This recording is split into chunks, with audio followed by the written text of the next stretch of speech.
Good evening. Welcome to Around the World with Dee and Friends.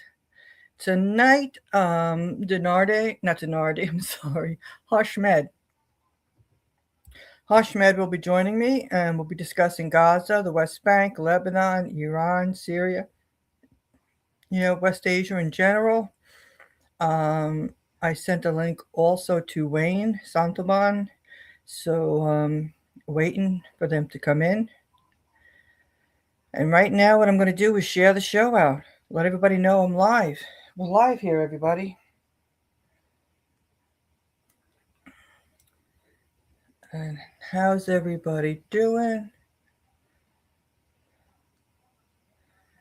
As I quickly share the show around. It's so sad, this world we live in. So many people are so distressed with everything. And I know exactly how they feel because I'm just very upset as well with everything. We live in just a very cold world.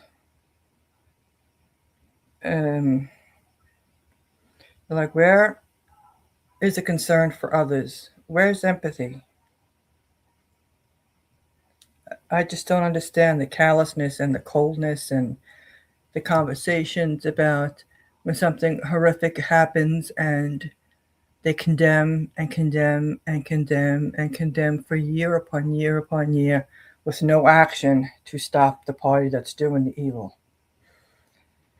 It's just, it really is maddening that this is the world we live in. Such coldness and callousness. It just seems that when certain, there's just like a club. Not only some lives matter, not all lives matter. And it's just so sickening and evil. And that's when we say about Palestinians that we're all Palestinians. Yes. Do you really think any of them, as Iran calls them, the Epstein class, do you think they really care about any of us? They don't. It's their own little clique, and they would do the same to us around the world as they're doing to the Palestinians. These people are just so evil. No respect for human life at all.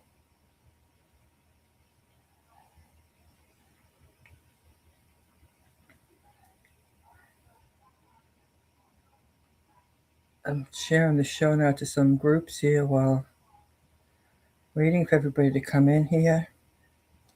Just letting people know I'm live. That's always good.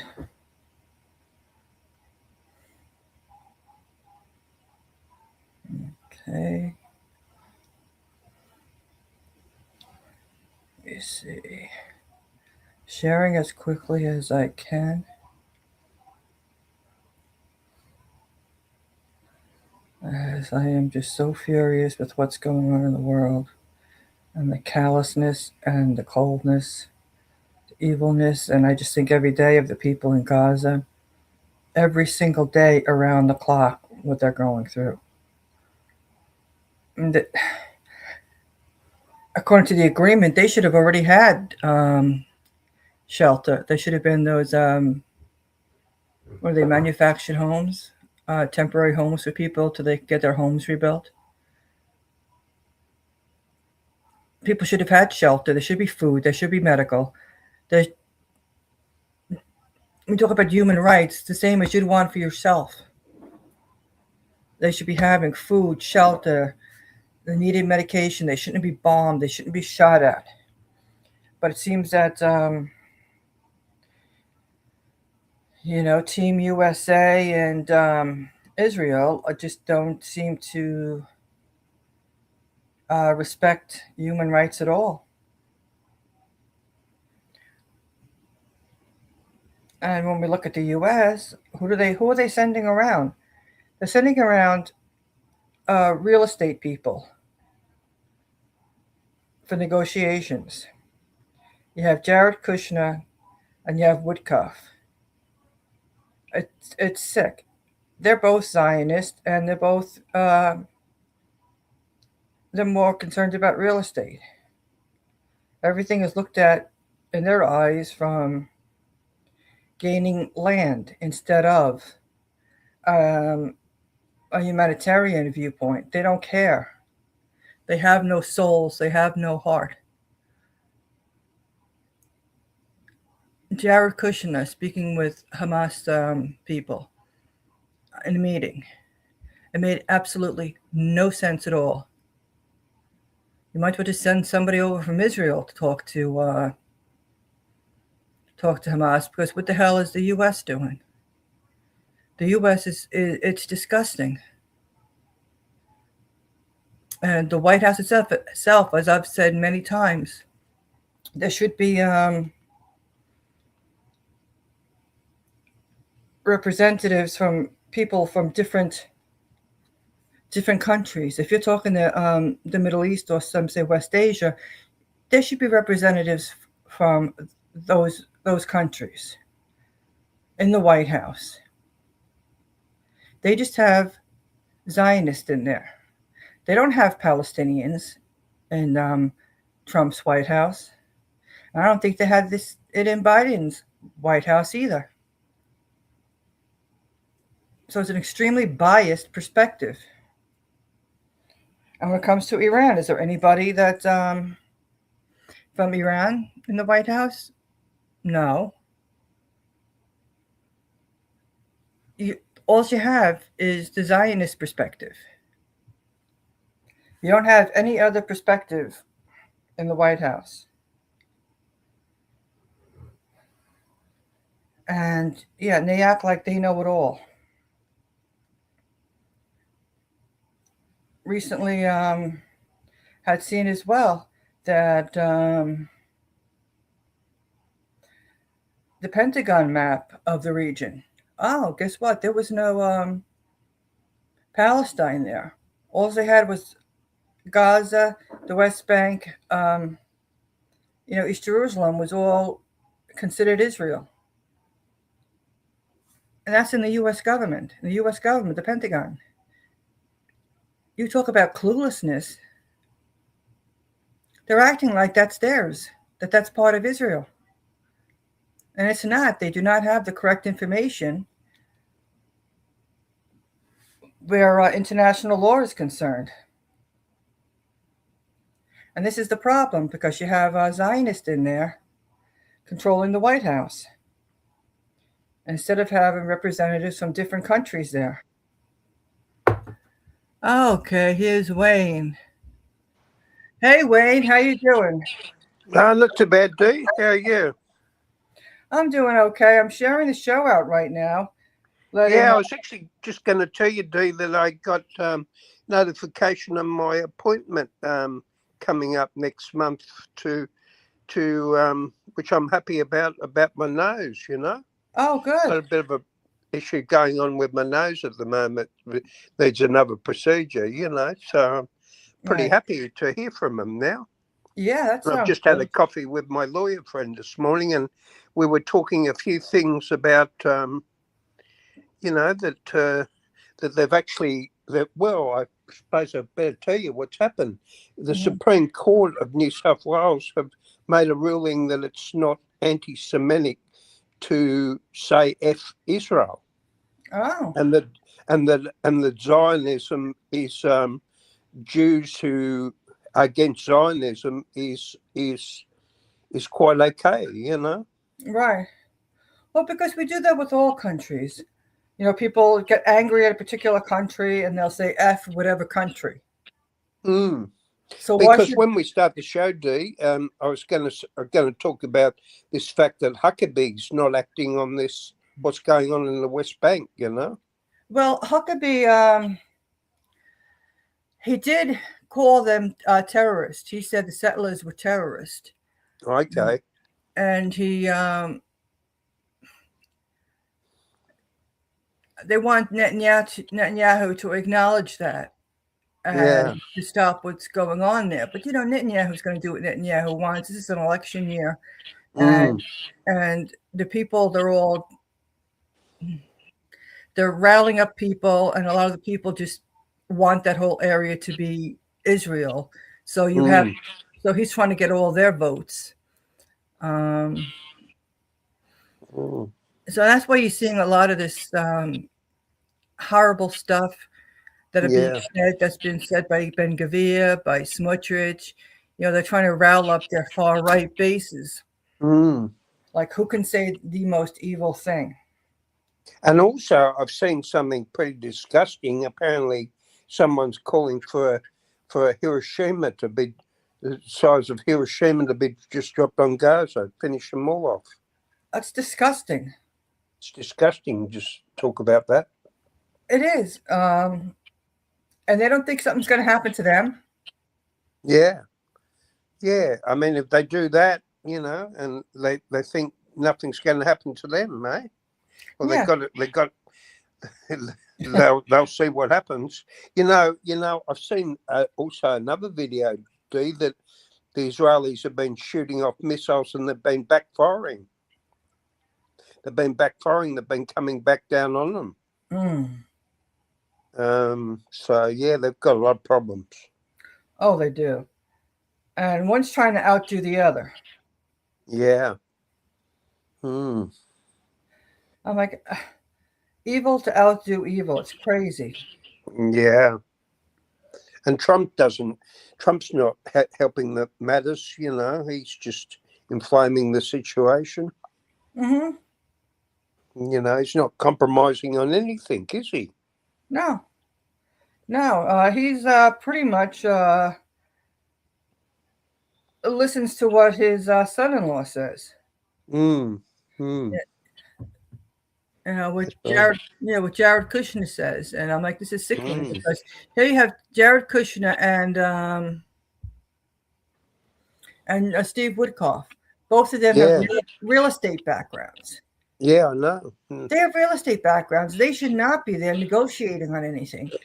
You should have experts there, and you should have different people from the region in the White House and was negotiating. Everything is designed in this perspective. You know who'd be a good negotiator if he hired him? It's Colonel McGregor, Yes. Colonel McGregor would be a good person to have as a negotiator. Hi, and Evelina's here, and Lorena Gamboa is here. She says, hi, good to be part of a community of like-minded people looking for justice for Palestine. Exactly. And exactly. What gets me is all this condemnation all the time. All these people condemn, and it's like, we are so past that stage of condemnation. Action is needed on the ground.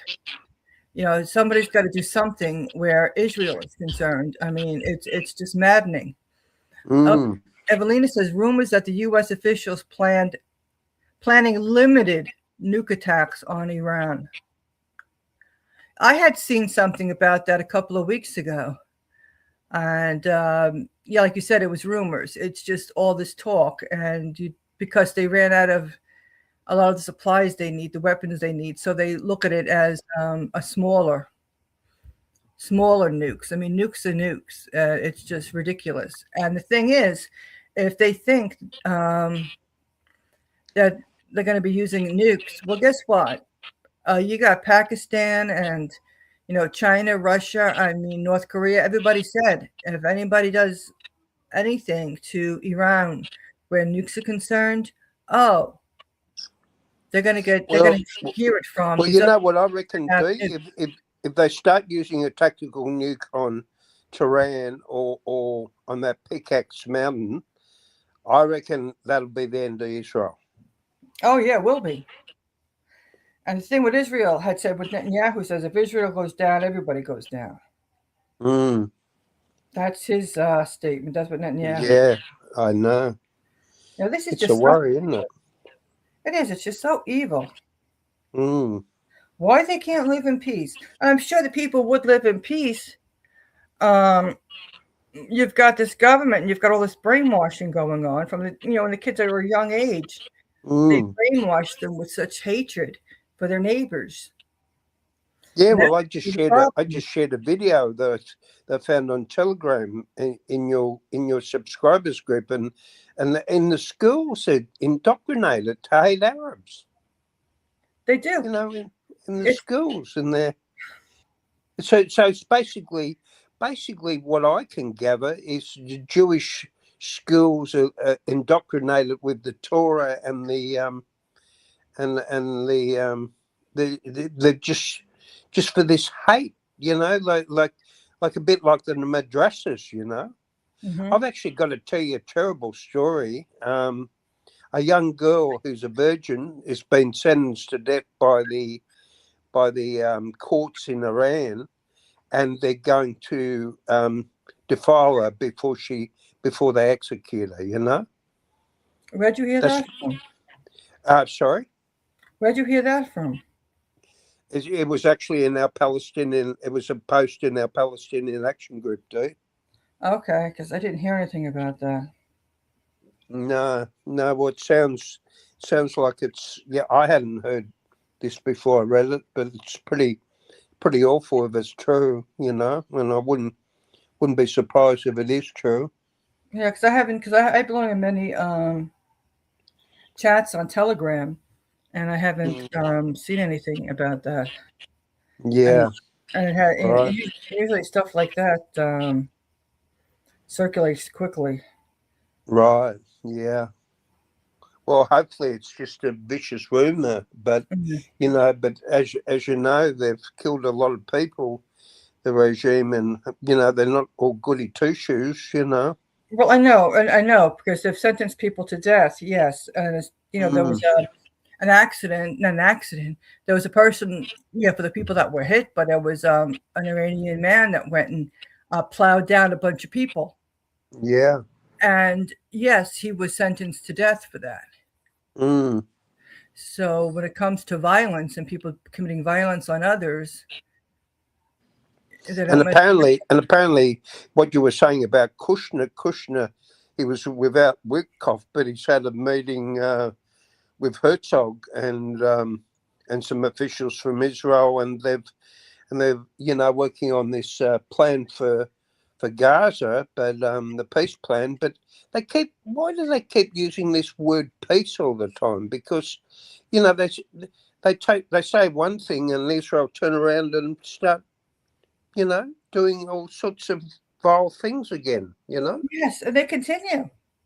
Mm, mm, You know. mm.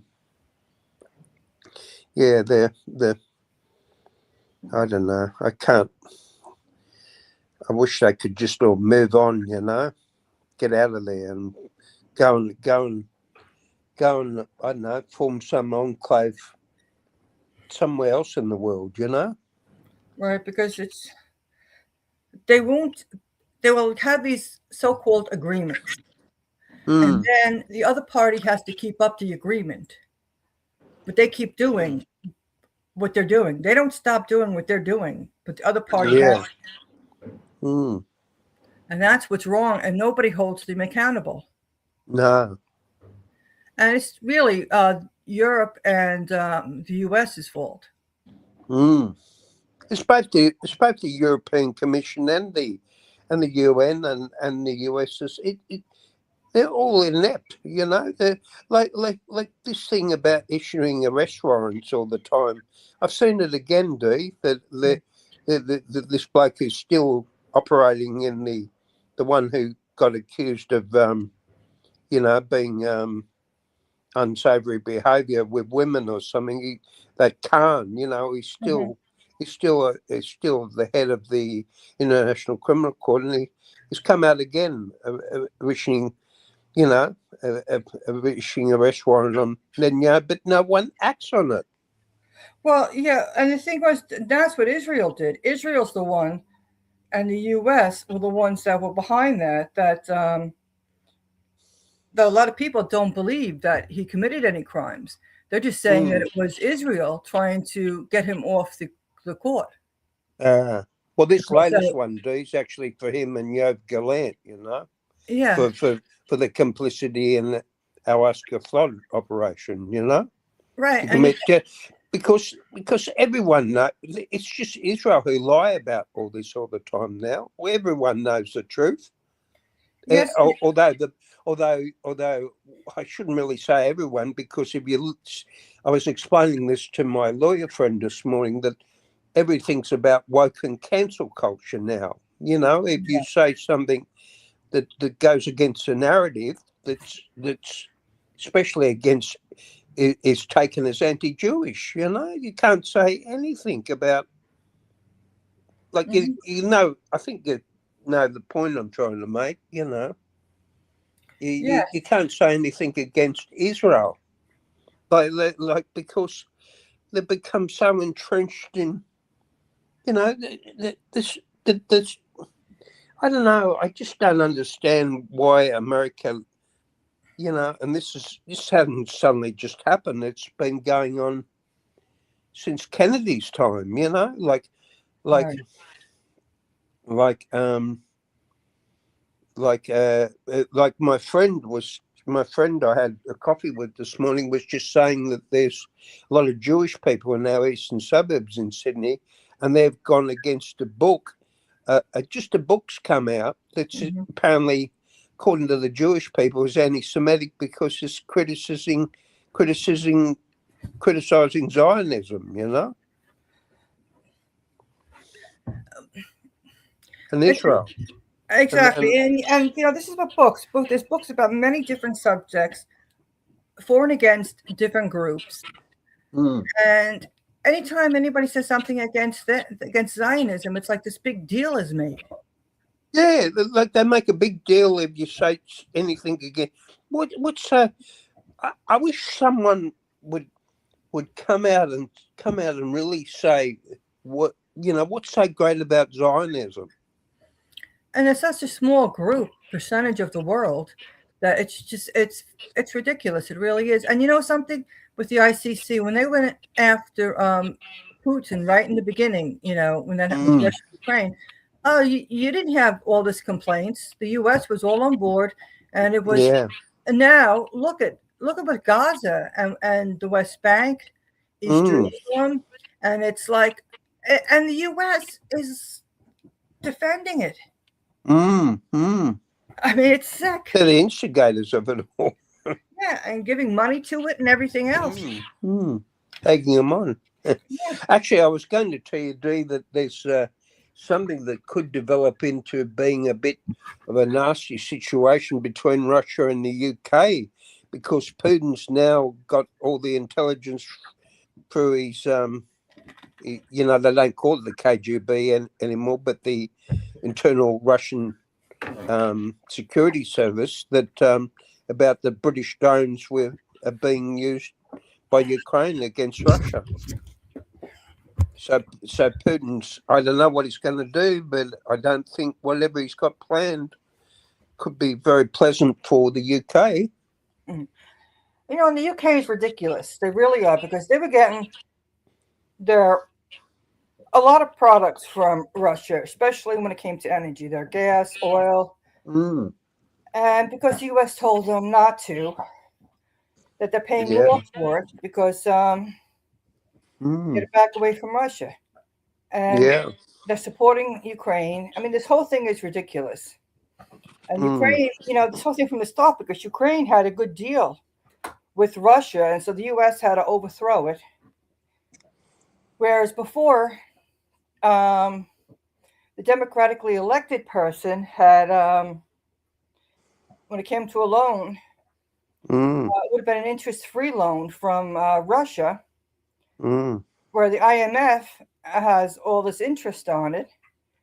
So when the democratically elected person won, that was going to take the loan from Russia, that's when the U.S. had to overthrow them and put in who they put in.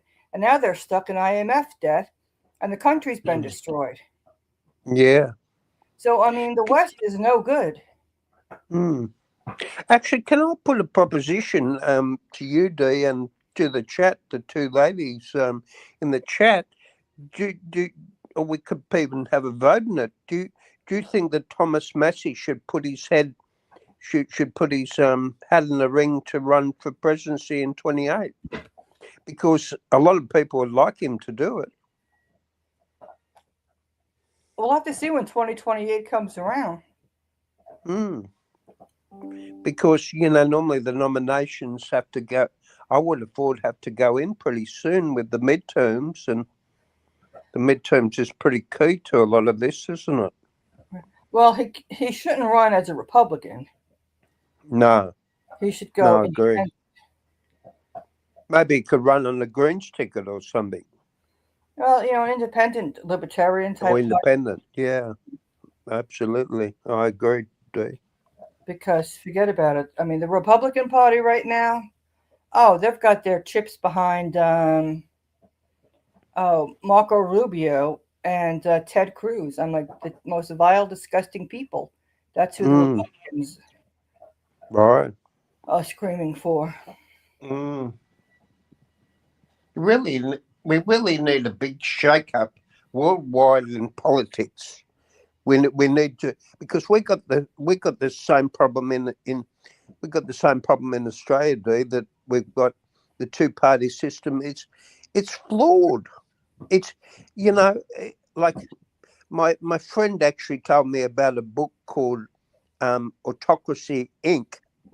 And everything is, including especially your republic, my Australia, everything is an autocracy now. There's no such thing as a democracy.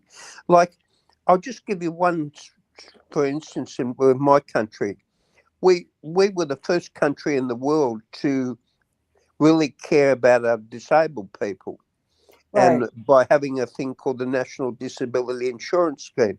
Now the Liberals have just passed in our Australian Parliament, and they've gone along with Labor and to for huge cutbacks on it, to kick a lot of people off it. And one of those people is actually me, Dee. Oh no. And I mean, I was telling my friend this morning, I can quite easily cope because I got this good inheritance from my late mother's estate, right. that I've kept afloat and pretty well, and so I could cope with it, but obviously I would struggle a little bit more, with right. But I definitely cope without it, Dee. But my friend wouldn't cope if he didn't have it. Like I suppose what I'm saying is I could cope, but but my friend wouldn't cope as well, Anyway, I'm just digressing. But everything to make things harder and harder for people. It's like that whole austerity thing. It's disgusting. Yeah. I mean, I'm in a situation now, Dee, where I'm actually a senior now, being 67. Although I'm a youngish 67, I feel more. Although my body's not as, my knees and things aren't as great as they were, but I feel more 55 than 67, and like, I don't want to go to a nursing home, and I get people from time to time ask me, "Oh, who looks after you?" Well, I do. It'd be nice to have someone to care for and them to care back for me, but it's not getting any easier for me. Actually, if you want to know the truth, I connected with the actress Scarlett Johansson, and I've reconnected with her again. And she seems happy about it. She's in New York, Okay. They don't care. We're in just a very selfish stage.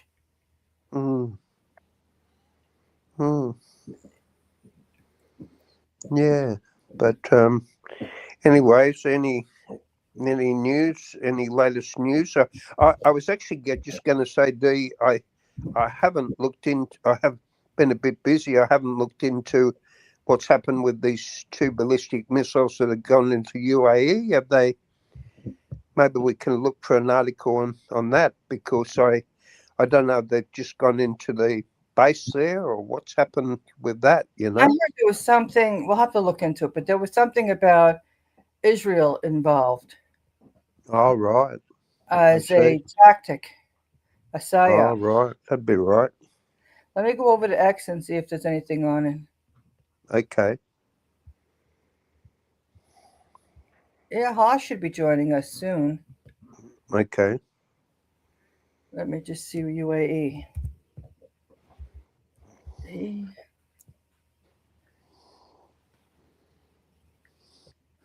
Oh, UAE. Oh, well, they want you to think it's Iran. Let me just see. UAE latest. Oh yeah, multiple 9 hours ago. It has multiple explosions in Jebel Ali port in UAE as part of the Iranian response in the region. The emirate is drowning in fire. People. That is the thing. Is that what I heard that it was Israel that did that, and they wanted to blame it on. Right. That sounds about right. Yeah. Yeah. They want to blame it on Iran and give them justification for going after them again, I suppose. And, Yeah, that's what they always do. mm, Yeah, and then somebody's asking here, is Iran going on the offensive? But Iran said it wasn't them. Oh, somebody mm. says, Oy vey, Israel has halted all weapon exports to Qatar and stopped all maintenance and support for prior defense sales, calling Qatar an evil state that works against Israel and citing its years of hosting Hamas leaders as well as alleged attempts to influence. This is what somebody was saying. Oh, of course. Well, actually, Dee, when you think about it, Hmm. um, I mean, I've heard this in very good authority that Qatar are the main funders of Hamas. Yes, yes, yes, yes, yes. And the So, UAE is very much with Israel. mm, mm, that's right. You know. But but when you think about it, Qatar's a key to the United Arab, to the Gulf states because Qatar, has so much wealth, which is all being filtered away now because of what's going on with the attacks that are happening. Hmm. Mm. Oh, here, this is from 3 hours ago. Sayed Mohammed Marandi says All right. says the fake news about the two missiles was initially strange. Then it became clear that the UAE is carrying out Scott Bessent's orders for economic warfare. It will lose very badly in warfare against Iran. Oh, hold on. Evelina's saying something here interesting, D. Okay. Iran says Iran says it hasn't attacked the Kurdish Republic in Iraq. It's a false flag. Yeah, that's basically what's going on right now because yeah, it's stirring up stuff. It's stirring up stuff. Yeah. So it's obviously what Israel are trying to do. They're trying to create situations like they were doing before when a missile went into Azerbaijan, too, or something went on in the countryside of Turkey, Turkey too. So Hmm. they're definitely trying to um, stir up Iran, aren't they? Yeah, here's Mario Nofay shares something saying Tehran denies the missiles were ever theirs and suggests its enemies staged them, and with the region's radars in ruins, nobody can prove otherwise. Okay, here's people talking about it. One of the strangest days of war just got stranger. Okay, we'll listen to what they have to say. There's Larry Johnson. All right. Let's listen in. Mm. Israel strikes a Syrian base as Turkey delivers military assets there. what? Why are you laughing? Yeah. You're surprised by this, right?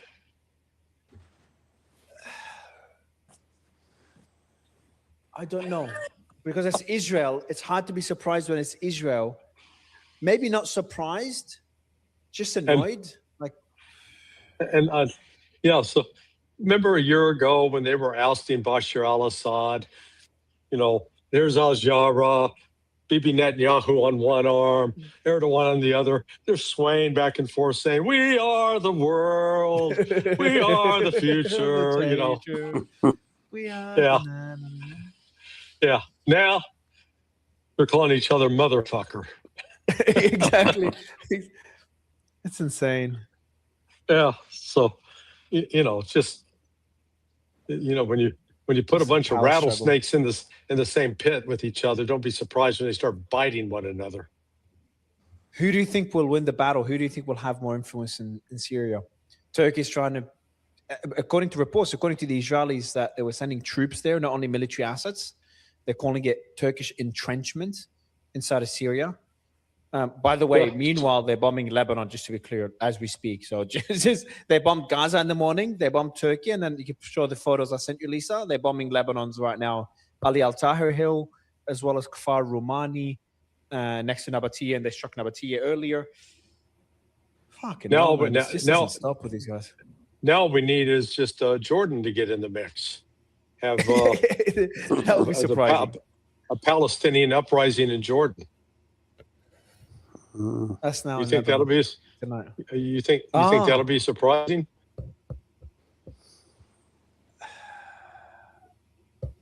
I don't know. I don't know enough about Jordan to see it will be surprising. Like if it's on edge or not. I know I've been given a heads up. Keep your eye on Jordan. Mm-hmm. Someone that told me that Yemen, the war would break out again with Yemen, just gave me the heads up saying next up is Jordan. In what? Who would instigate it, or nobody, or just be internal? Will it be instigated by any foreign country? Well, it's like me, not necessarily instigated by a foreign country, but you've got, I think the majority of the population there now is Palestinian. Yeah. And King Abdullah hasn't exactly been a stand-up guy and standing up for the rights of the Palestinians. Oh, he hasn't. So this could get ugly. Case of the Uglies. I'm just going to change the title. Breaking. Israel clashes with Turkey and Syria. Also bombs Lebanon and Gaza. It's insane. Israel just bombed 3 countries today. Yeah, I'm going to call Gaza countries because I think it should be a country. Israel's going to continue to overextend itself. I mean, it's a small country, limited logistics. It can't do unlimited warfare. Pretends that it can, but it can't. And if it comes down to a battle over Syria, I think Turkey will win that. If Erdogan lets the army do its work. Now, if Erdogan interferes, who knows? You know what's funny is that the 3 countries that Israel bombed, all 3 of them, the Americans have asked Israel to stop bombing. Lebanon, obviously, is part of the deal, and Trump himself said it. Gaza, even this morning, Jared Kushner said it yesterday. Trump said it this morning or last night. I think it's this morning that Israel should not bomb Gaza City anymore. Last night. They bombed it today. And Syria, even the US is condemning the attack on Syria because Trump and al-Shara are best buddies right now. It's just they don't give a shit. Yeah, there's a shocker that Israel's telling Trump to go fuck himself. Yeah. And Trump is he's behaving like the new white collar criminal that's just gone to prison. Mm-hmm. And he's getting abused. Let's call it that way. Another bizarre event that happened today. I was actually having dinner and my alarm goes off. And we get the alert, the missile alert. Haven't had that in months here. Only happened once, and that was a false alarm because they were striking a ship. Let me show you the alert. Not that it matters much because but there it is. So that's the alert due to whatever, due to current situation, potential missile threats. And then it emerged. So I initially thought the Iranians are attacking a ship in the Strait of Hormuz, and the alerts went off, very sensitive alerts because that happened last time. that was my first guess, and I was watching what's going on. Then I saw the images of the interception, not far from where I am, and I assumed it was maybe the Houthis, and then because obviously the Emiratis might be doing some shenanigans with the Saudis in Yemen, and then the Emiratis say it was Iran. That caught me by surprise, and then the UAE then suspends all trade, foreign exchanges, all trade, commercial exchanges, and financial transactions with Iran.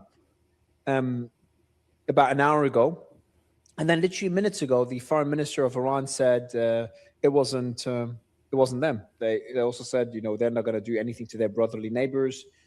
They've denied it, and they said something nice like we're not going to. It goes against our values and building relationship with our brotherly neighbors, etc., etc. Which is a bizarre thing. I don't know what to make of it. I can only speculate here. Is it a trigger-happy general? Is it a mistake? Oh, the Emirati said it was a mistake as well. So about an hour ago, the Emirati said the Iran did not intend to fire missiles at the Emirates. So they blamed the Iran hours ago, and they said they didn't mean to. But yeah, what would be your best guess on what happened? No chance that it is an Israeli false flag. I thought you'd say that. John Miguel, my thoughts on that? And you're the former CIA analyst, so this is your area of expertise. One thing I've been told is that false flag attacks, so twofold. The first part is the intelligence community generally knows when there's a false flag attack, who's behind it, especially with today's technology. If it's a missile fired... Whoa, where did you get that? Two of my guests said it, but I can't remember their name. I cannot remember their name. It was a while ago. Anybody who's actually in the CIA? One of them is former CIA. I'll tell you who that is after the show. I'll try to remember, after the show. But can I finish I'll finish sentence. And they said that? So they said that, so for example, the early warning radars, they didn't say the part I'm going to say now. So when it comes, obviously different false flags have different, but assassination attempt is very difficult to see who's behind it versus a missile being fired.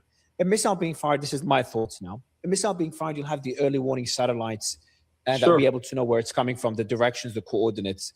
So that's why I think, so ignore the comment on false flags in general. So the comment that was made to me by the person was that in general, within the intelligence community, they know who's behind a false flag. It's really hard to hide it in today's world.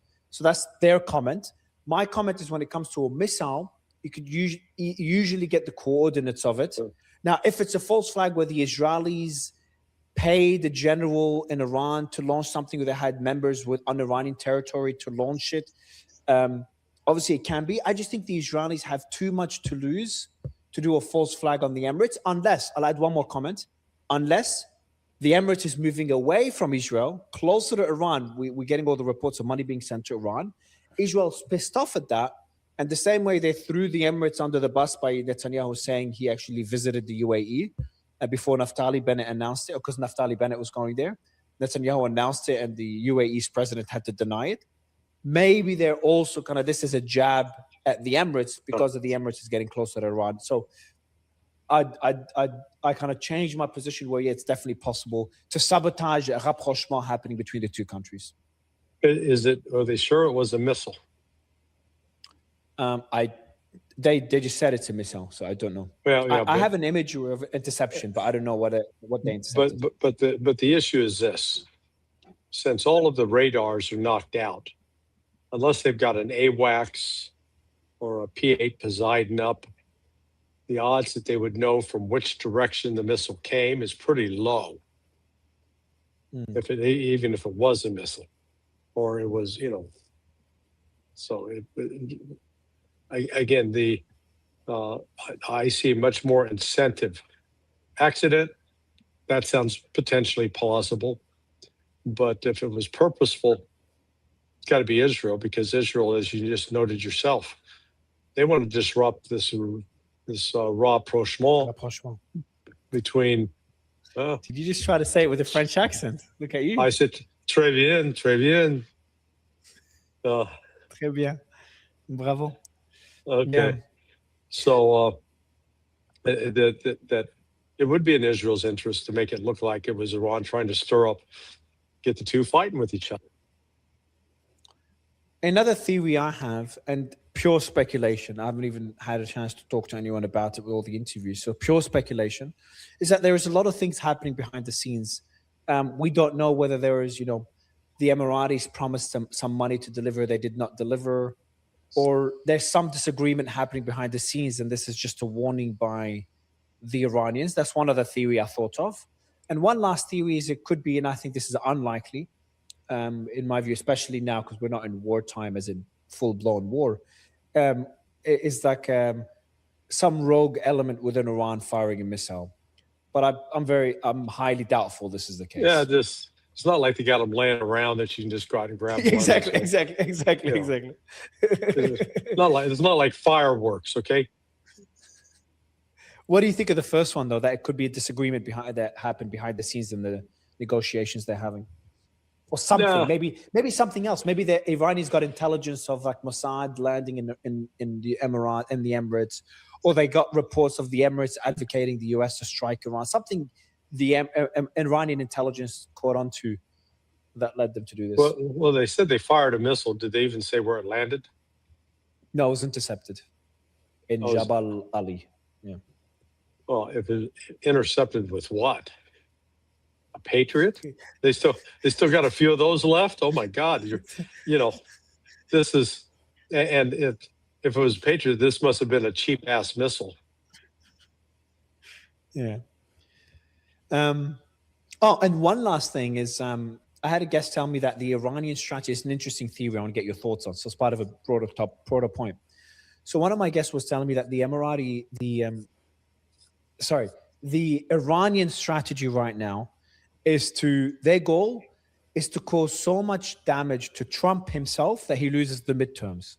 And because when he loses the midterms, the House and the Senate, then he's kneecapped for the rest of his term to be able to do anything against Iran. Because everyone's talking about the US going to attack Iran. Everyone's saying they're going to attack Iran after the midterms. So what the Iranians, who are very astute and aware of American politics, would be looking at this and calculating, all right, the midterms are going to happen. And the midterms are happening. They look at the polls, etc., and they're like, we need to cause as much harm politically to Trump as possible. There's two ways to do that. Number one is keeping the blockade of the Strait of Hormuz. Energy prices goes up, and we know 70-something% of Americans consider this the most important topic when it comes to foreign policies, gas prices, according to a recent poll. So all the Iranians need to do is keep gas prices high enough that will hurt Trump in the polls enough. Now, obviously, there's a counter blockade by the Americans, so the Iranians have to take that into consideration for their economy. But if that's not enough to work, if the blockade of the Strait of Hormuz to increase energy prices is not enough to harm Trump politically, the other option would be to bait Trump back into war, drag him back into war, where they'll be able to cause him more damage, and that will hurt him in the midterms as well. So the Iranian strategy right now is how do we harm Trump's odds of keeping the House he's going to lose, of winning the Senate? Because if he loses both the House and the Senate, they're clear for this presidency, and all they need to hope for is a more logical president to come after him. Why don't they just sit back? Trump seems to be doing enough harm to himself. Exactly. He's like somebody trying to, cut his own wrists. Mm-hmm. He's not exactly embarked on some successful political strategy here. No. Some genius move. Boy, I'm on a pull now. You're saying threatening to bomb Oman is not a smart strategy? It sounds like a very good strategy. And going after South Korea, I went back and looked it up. So in 2022, the United States basically was raiding South Korean stocks of 155 millimeter missiles or artillery shells. So we ended up taking like 300,000 from them. For Ukraine, yeah, for Ukraine. Screw you, you don't need those, we need them. And now Trump's insulting them. And took the air defense batteries as well, remember? Yeah. During the war. Oh, you don't need them. Those North Koreans are fine. Which is, someone posted a hilarious meme that, in fact, let me see if I can pull it up here real quick. While you're pulling that one up, Trump himself posted a meme of him and Kim Jong-un being best buddies. Yes, I saw that. Yeah, well, this one is, it says, It shows Trump shaking hands with Kim Jong-un. It says, the Republican Party, which is screaming at everyone that they disagree with that they are communists, are dead silent when their leader says he loves Kim Jong-un. Mm-hmm. Yeah, I swear. Also, when Trump is like sitting there, it's like every answer on why the war in Iran is happening and why he needs to attack Iran is like, well, they cannot have a nuclear weapon. And then now he's posting himself photos with someone who has nuclear weapons and has threatened to strike the United States with those nuclear weapons, and he's buddies with them. Yeah. Yeah, he's a member of the club. It's a pretty messed up simulation. And while you're speaking, explosions were heard in the town of Hadatha in southern Lebanon, and initial reports unconfirmed of explosions in Tartus, western Syria. I think Tartus is where the Russian base is. It's a big city, so it doesn't mean the Russian base is being attacked. But it's kind of gives you an idea of the reality in the region, man. Like, it's how messed up is this? Like, today I really got that feeling, kind of hit me. In one day, in 1 week, the Houthis attack Saudi. People talking about, will Iran invade Kuwait? Because Iran threatened, members of parliament threatened to invade Kuwait if the US invades Iran. Reports of Iran firing missiles at the UAE, and then obviously not Iran. Israel bombing Syria, Lebanon, and Gaza. All this within a week, most of it within 24 hours. It's such a mess that he's created in the region. It's pretty heartbreaking to see people's livelihood, people living in that region, get screwed like this. Well, it's likely to get worse. Yeah. Are you still in the position that you don't think Trump, because of the munitions, etc., that we've talked a lot about, are you still in the position that you don't expect a full-blown war between the US and Iran like in February, March, or you're a bit more worried now than previously? Okay, tell me first what you mean by full-blown war. The level of strikes, hundreds of targets a day, like what we saw in February, March. No, they can't do that. They don't have the weapons. They'll run out. Yeah. So, could there be a 2 or 3 day bombardment, selective, and sort of a gesture of ill will? Sure. But every time Trump uses them, it's not like there's the Lockheed Martin or General Dynamics or Raytheon, whoever's producing what, is standing there cranking out more. They're sitting there trying to figure out, how the hell are we going to get the Chinese to give us what we need? And the Chinese are saying, we're not giving it to you. Mm-hmm.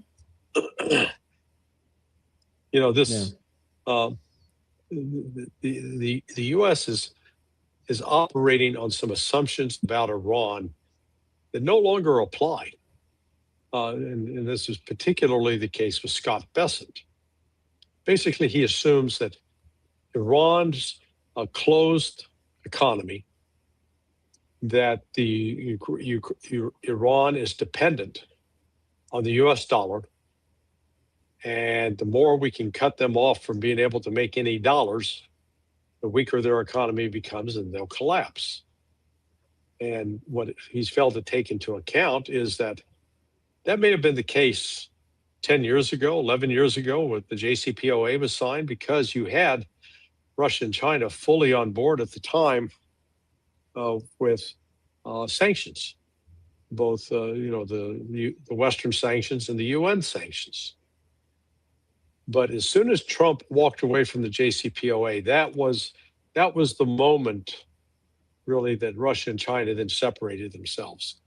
And I base that on the fact that they carried out a joint military exercise in December 2019. Okay? Go back 18 months. Because usually when you plan a joint military exercise like that, the planning for it starts minimum of 12 months out, but more likely 18 months.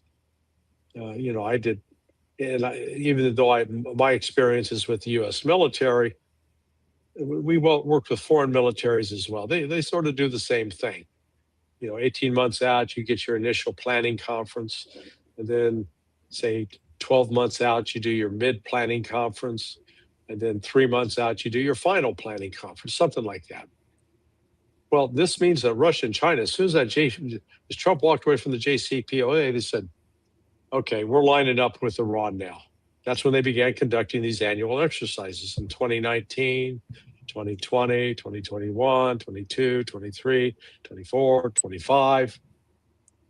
And then with the start of this war, the trade relationship, well, actually last September in 2025, when they tried to do the snapback sanctions under JCPOA, took it to the UN, and both China, I think one of them vetoed it and one of them abstained, but they basically said, we're not going to recognize those sanctions at all as legitimate. So have a nice day. Yeah. So this is I think what we're seeing now is you got this open trade routes with Russia, China, and Pakistan. So here's Besson thinking he can choke them off, and I'll just control their access to dollars. Iranians don't care about dollars; they want their assets unfrozen, but they're doing all the transactions now in Chinese currency, and they're going to get there's looking for loans through the development bank that BRICS has set up. So what this is doing is accelerating Iran's complete divorce from the Western financial system, so that in essence, U.S. loses leverage over Iran economically. Yeah. We're talking about the trade routes between different countries in Iran. There is a report by NBC today as well, which is perfect to get your thoughts on this. Russia's shipping drone components, ammunition, and TNT to Iran through the Caspian Sea, helping Iran replenish stockpiles depleted by the US and Israeli strikes. The Caspian route is particularly difficult for Western countries to disrupt, as the 2018 Caspian Sea Convention restricts the military presence of non-littoral states. Non-littoral or non-literal? Littoral, non-littoral, and I pronounced it mistake. Non-littoral states. How significant, how important is that? How much do you think is how much do you think Russia's supporting Iran, and how big of a role are they playing in Iran's ability, not only with targeting, because I know they're using the Chinese satellite system, but just having enough missile stockpiles and the components to be able to keep manufacturing? Well, I don't think Iran's running short of ammunition and TNT, because they weren't launching ammunition shots at incoming missiles, and TNT is used for demolition. But with regards to your question, Russia and China played an enormous role, if nothing else from the intelligence backup, but also other elements of military support that they provided. You go back to the helicopters Russia supplied last year. So you can't. The point of all this is Russia, China, and Iran are now united in a bloc that's really opposed to the West, and that impedes what the United States would like to do in Iran. Yeah, I'm trying to see what else they've delivered. So I don't know why. Yeah, because you mentioned the one. Beidou, you mean the Russians or the Chinese? No. So I'm talking about, because they talked about TNT and ammunition. I'm seeing what they're referring to, because what would the TNT be used in? And the ammunition, the artillery, for the artillery, that don't really need that. So they did mention drones as well. So I'm sure the drones play a big role, but they haven't mentioned any other components for missiles, etc. Who do you think is supporting the Iranians more, the Russians or the Chinese, from a military perspective in terms of assets? I think probably the Chinese, but it's not significant in terms of the difference. I think they're both equally important. If Russia's sending drones back to Iran, that's an ironic twist, because initially it was Iran sending drones to Russia, but Russia has, they have advanced several generations in, like the Garan. They're now generation 4 that's jet powered, so it can go a lot faster and a lot farther. Well, and another thing I want to ask you about is that happened is the sale of the S-400s to the UAE, and to try to get the F-35s from the US. So according to Commersant, I don't know what that outlet that is. Turkey's talks, I've seen it on other outlets as well. Turkey's talks with the UAE on selling its S-400 air defense systems, the Russian air defense systems, have stalled, according to Russia's Kommersant, so it's Russian media, which says that the F-35 deal with the US remains suspended as a result. The report ties this to a US State Department letter sent to Congress on July 22, recommending against approval. So we know that the Americans won't approve the sale of the F-35s to Turkey, which you've criticized already. You're like, even if these F-35s are delivered, you've called them, your words, pieces of junk. But to be able to get those pieces of junk, the S-400s, the Turks have to get rid of the S-400s. And I'm not sure why the discussions have stalled, considering that the Emiratis do need air defense systems. So I'm not sure whether this is Israeli pressure, because the Israelis don't want the F-35s to be delivered to Turkey. They've been very vocal about it. Right, so I don't know if the Israelis are pressuring the Emiratis not to take the S-400s from the Turks, so the Turks don't get the F-35s from the Americans. But there is a pretty big power struggle between the Turks and the Israelis. They've been talked about for a while. Now, you've always made a point whenever we spoke about this, about the amount of money the Turks are making from the oil that's coming out of Azerbaijan through Turkey being sent to Israel. So they do a lot of commerce together. But we are seeing now, other than the rhetoric, we're seeing action as well, like the F-35s by Trump and the disagreements that Congress is having about this and whether they're going to approve it or not. The strikes by Israel in Syria is probably the most significant development, at least in the last couple of years, between the two countries. Would you reconsider the likelihood or how concerned you are about the likelihood of a conflict between those two countries, or are you still not worried at all about it? Between which two countries? Turkey, Israel. No, I think, well, what we started off talking about tonight was Israel's bombing a base where there may be Turkish troops. Right? Yeah. Yeah. No, I think the chance of them getting into that show up on my screen is it's more likely than less likely.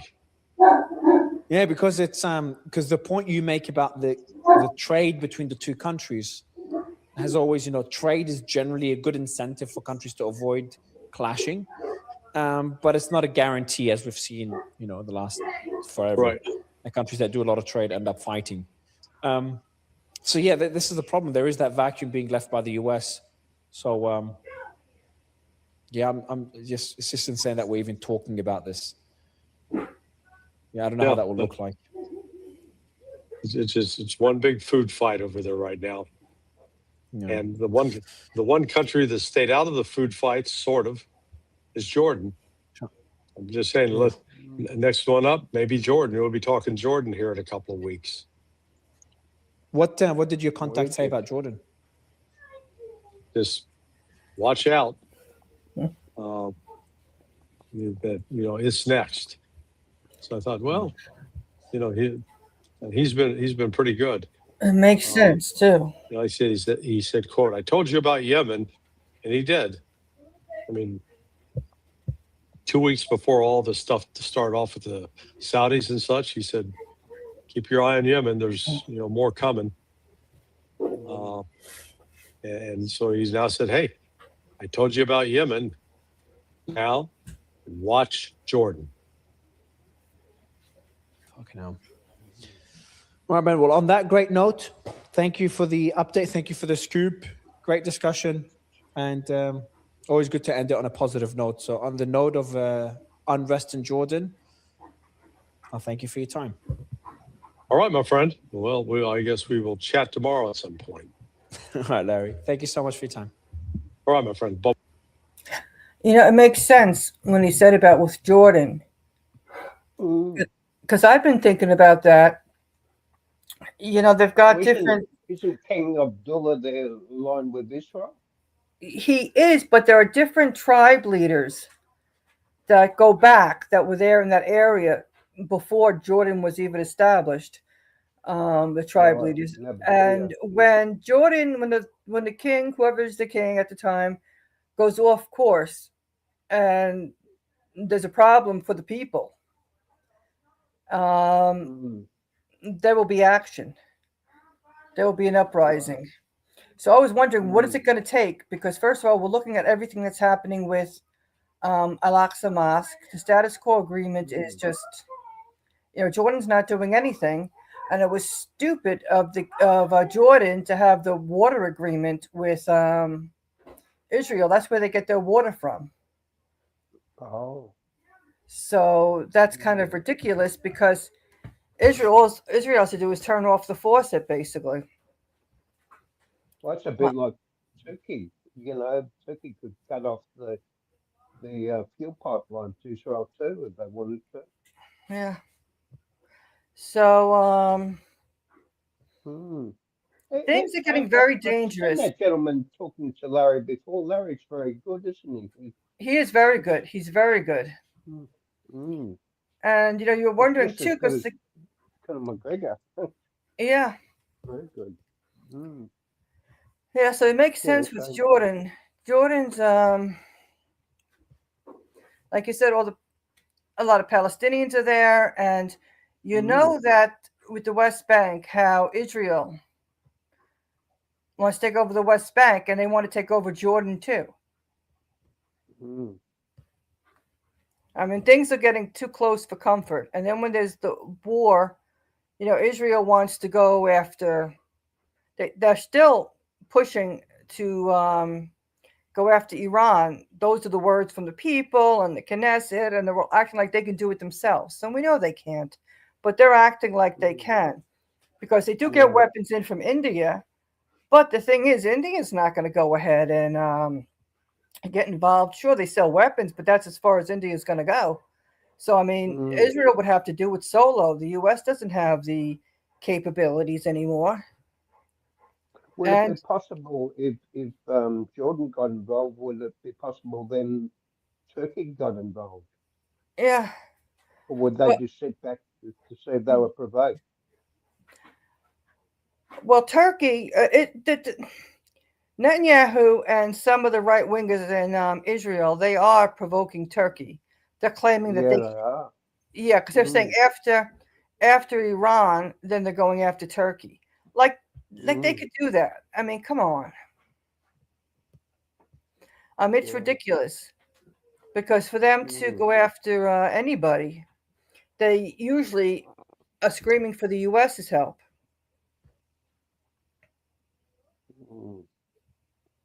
Okay, let me see here. I'm gonna go over here to this Quds News, and we could talk about some stories there. But that's interesting what Larry's saying to keep eyes on Jordan. Mm-hmm. Yeah, we could. Yeah.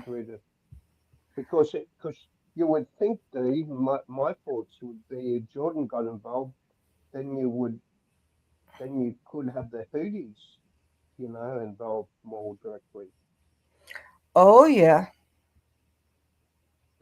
And I become aware of something on Threads. It was just something I happened to see in Threads that, a lot of these Arab countries do have a substantial armies. I happen to notice an army that they have in Algeria, And as we know, the Arab Spring actually started there before Syria. Oh yeah. And the whole thing with wanting Syria, Israel wanting Syria, and then wanting Lebanon. I mean, we know Greater Israel, but also the pathway for Iran. You haven't had a message from Harsh at all? No, I haven't heard anything from Harsh. Let me give him a call. Yeah, and even like I got on the screen here, and this is around the clock. And ever since you've been on these shows with me, you've seen this around the clock. It's with Israel and the West Bank. And here they are raiding homes, raiding towns. They've been doing this, and all they get is from the West is condemnation, but nobody doing anything to stop Israel from what it's doing. Yeah, no one's laying the finger, are they? No one's No, calling for UN peacekeeping forces or anything. I mean, right. they can put a UN peacekeeping force into southern Lebanon. Why can't they put it into the West Bank? They could, They could but quite easily if they had the will mm-hmm, and gumption to do it. mm-hmm. Hmm. Okay, let me call Harsh. Yeah, sure. Hmm. No. If I looked to see if I had a message, and there's no message from him. I spoke with him today, and that's what we came up with. What we were going to talk about, because it's very important what's going on. Hmm. I tell you, Dee, I wouldn't be surprised if something, I don't know what it's going to be yet, but I wouldn't be surprised what we've talked about between Russia and the UK. I think that's also something to be, you know, Yeah, not necessarily the people, but on the military side of it. hmm yeah. Well, the UK is such a mess; they're falling apart. It is. Yeah, they are. And then Trump is saying that they have to Then, increase their own weapons. That the U.S. isn't going to be their protector. The U.S. Um, mm, is not going to get involved. But meanwhile, the all the stupidity with Ukraine. I mean, it's ridiculous. The whole thing was ridiculous. Evelina's saying something interesting. Can we expect the King of Jordan to go into exile and where? It's possible. Oh, the King of Jordan to go in exile. Mm, Oh, yeah. Well, because normally, because I remember when we were doing the show with Joe Firestone, and he said that that he really likes England. Um, oh, right. he's there a lot with the arts and everything, but Mm. we'd have to see where he'd go exile because we know that obviously most likely he's Something that's got going to me leave. slightly concerned too is I've got friends at the moment from Sydney who they're on an extended trip overseas and they're going to be in the UK for a while now. Oh, Still. Mm. okay. What did she say here? Given his life is hanging on a string. Oh, definitely, definitely. They're all pretty much in that situation. I mean, where's your loyalty? Yeah, well, Evelina makes a good point because the Palestinians, refugees, could even rise up against him. Yeah, and rightly so, because they're not Mm. representing Mm. the people at all. No. With them wanting to stand with the U.S. and wanting to stand with Israel. Mm. And, the U.S. and Israel are falling apart. Mm.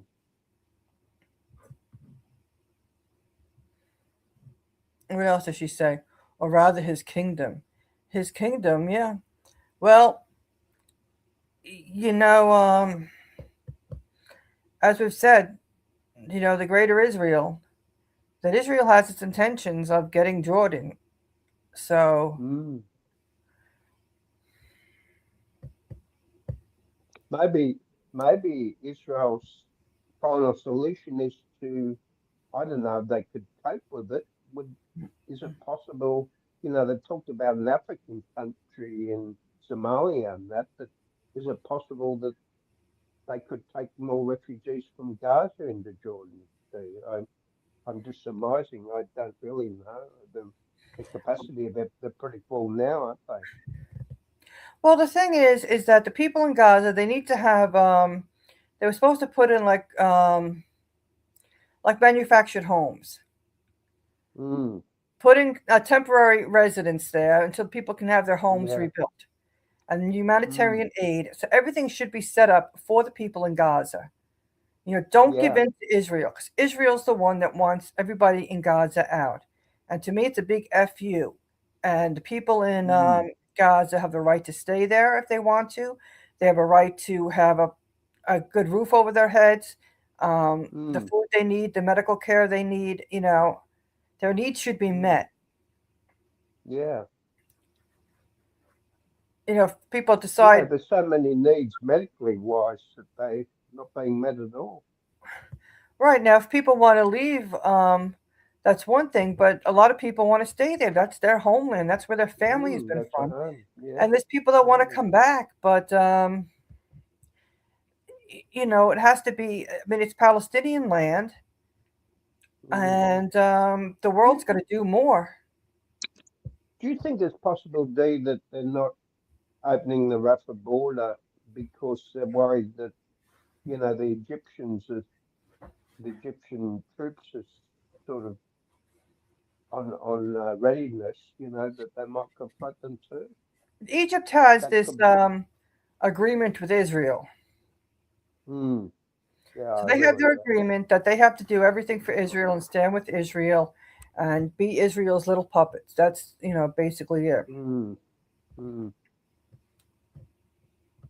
Oh, and she was asking, is there a Palestinian resistance in Jordan? Fatah. Well, I'm sure there's different groups. I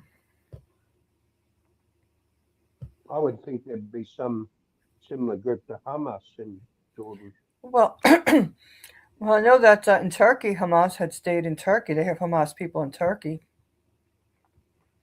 There could be, Evelina, there could be some form of Qasem brigade, I would think, that they have in the West Bank. I would think that they have some, although they wouldn't have much might or military strength, but I reckon there'd be something like that in Jordan.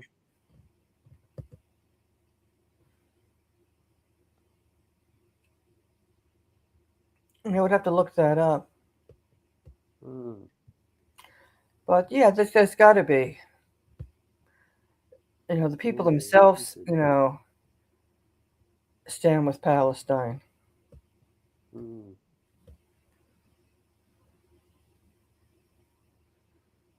Let me look this up.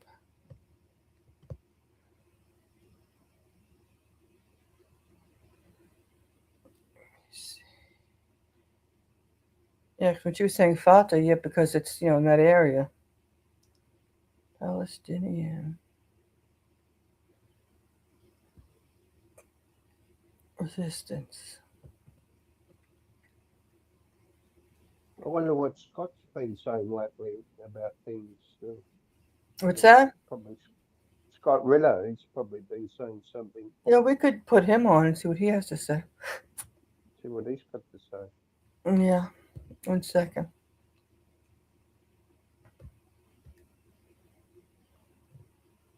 Yeah, because I'm definitely taking note of what Larry said about, Jordan could come into play now. It really doesn't say like now. Mm. Okay. But they say there's none in there in Jordan today. Mm. I mean, that's what online is saying. Yeah, avoid a puppet government. And that's the problem in the region. All these puppet governments to be obedient to the USA and be obedient to Israel. Mm. But they're losing their power. Mm. Okay, I have something here with Scott Ritter. Let me go, Scott Ritter.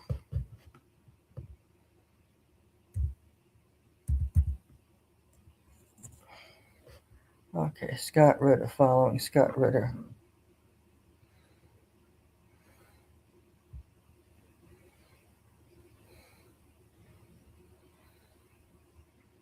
It's all about artificial intelligence. This is Scott Ritter. Pentagon did not do due diligence. And Armenia's looming divorce with Russia. back in April. Oh, yeah, I heard about that. Yeah, Yeah, yeah, it's a, that's yeah. brewing. Oh, here's the Intel roundtable on August 14th with Larry Johnson, Scott Ritter, Joe Kent. But let me see anything. This goes back to August 14th. It's not anything recent. You know who's another good commentator? Is that John Mishama, you know? Yeah. He's a good commentator too. What's this one?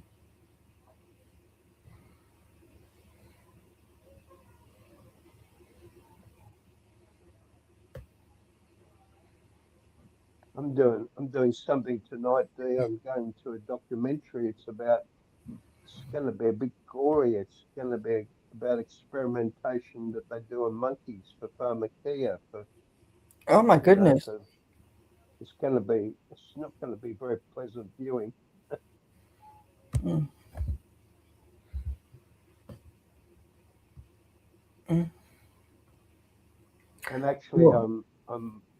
tomorrow morning. I'm going to see about applying to get a ticket for a forum that we're having here next month, challenging the narrative of the COVID uh, so-called pandemic or plandemic. I think it's the latter, plandemic. Mm. Wow, listen to this.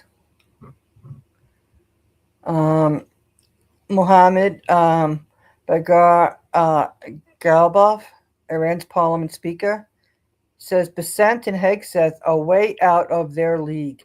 Stop waiting for the clown crew to pull a rabbit out of their hat and clean up the mess you made. Yep, he didn't mince any words. Addressing the war on Iran, Galbaf stated Americans think squeezing Iran harder will win concessions that were never part of the agreement. He also described U.S. Treasury Secretary Scott Bessent and war criminal Pete Hegseth as being way out of their league, accusing them of creating a mess. And he's right, they're out of their league. They did create a mess. Galibaf sarcastically wrote, Bessent and Hegseth are way out of their league, using them to urging them to stop waiting for the clown crew to pull a rabbit out of their hat and clean up the mess you made. Yeah, they're just dragging on. They made a mess. They didn't have any plan. Mm. Only 29% of highly motivated voters approve of Trump's handling of Iran. Only 29%. I'm surprised it's even that.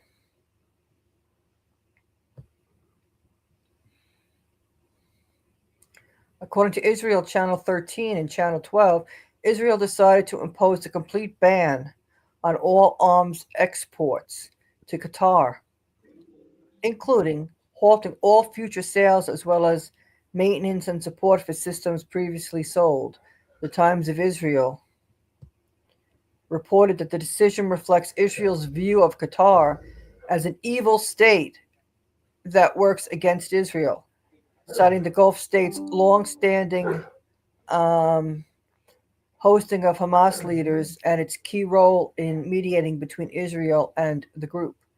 The Times of Israel added that although Israel has no diplomatic relations with Qatar and has not openly sold weapon systems to it directly, Israeli companies have reportedly supplied hundreds of millions of dollars worth of equipment that was incorporated into large U.S. delivered systems, including air defense systems, night systems, and advanced avionics. The reports of the decision was also influenced by alleged Qatari efforts to sway Israeli public opinion, including claims that Qatar paid aids to Prime Minister Netanyahu. When they talk about evil, I mean Israel's the one that we've witnessed Israel's evil. How could they do not have the right to call anybody evil? No. You know, we've all seen what they do. Oh yeah, Trump's new U.S. Territory map gets a reality check from Iran's Mohsen Rezai, 7,000 miles from Washington. Some dreams are too far from reality. Could you imagine that with Trump calling the Strait of Hormuz U.S. territory? Yeah, it's the most ridiculous thing I've seen. He's completely lost it with that. Yeah, it's maddening. It's very mad. New U.S. territory. Trump, I mean, the world's looking on an absolute horror in saying that, do yeah. The U.S., even other world leaders. yeah, like the U.S. is this big nut house. Mm, it really is. Yeah. Yeah, it's terrible. They A just, lot of people from the U.S. are leaving to go to Canada. mm, Canada said that the numbers are up with people yeah, I'm not surprised. wanting to go to Canada from Did the you U.S. actually? Here's a topical thing to talk about. Did you know that the commander of the North Operation, Northern Command in America, is concerned about a drone strike that could come from Russia onto your northern borders through Alaska and Canada. Yeah, they've been talking about that for years. That fear of Russia. Remember Mm, Sarah Palin with that? She can see Russia from her mm, window. all right. And but actually, North Korea had said Mm, if the U.S. does anything, when nukes are concerned, and Iran,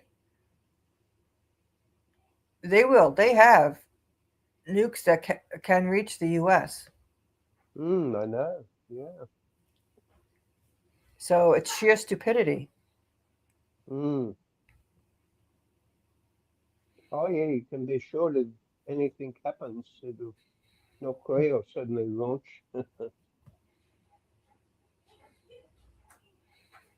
Mm. What do you think about this situation between the North and the South? And it seems like they're trying to um, come back against, my understanding, I saw something that they're trying to push back against American troops being, like as we know, I'm sure you're aware of that there's a submarine base there in Busan in the bottom of the country, and they're trying to kick them out of there. And if they Mhm. got kicked out of there, I would think Okinawa could be next. American forces pushed out Yeah. of Japan. Which, if that did happen, that would open it. Or see, there's a strategy involved in this, Steve. That would open things up more for China, with their ambitions on Philippines and Taiwan.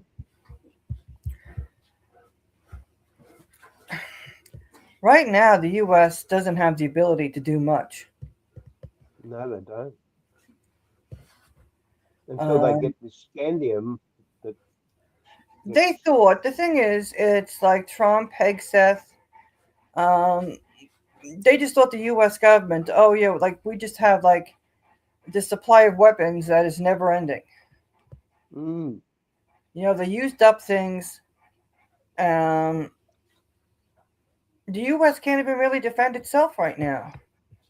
no. They're just acting like it was just like this never-ending weapon supplies, Mm, and then with all these sanctions, different parts that you mm, need for different weapons. Nothing was thought out. Nothing was thought out. They just went and went through supplies, not realizing that um, how low they were getting, and they needed to be refurbished.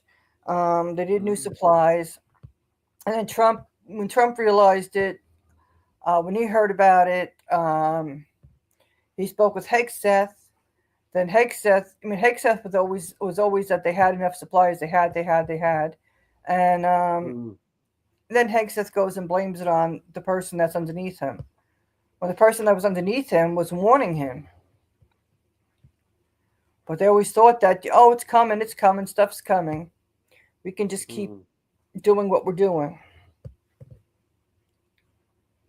I mean, it's so stupid.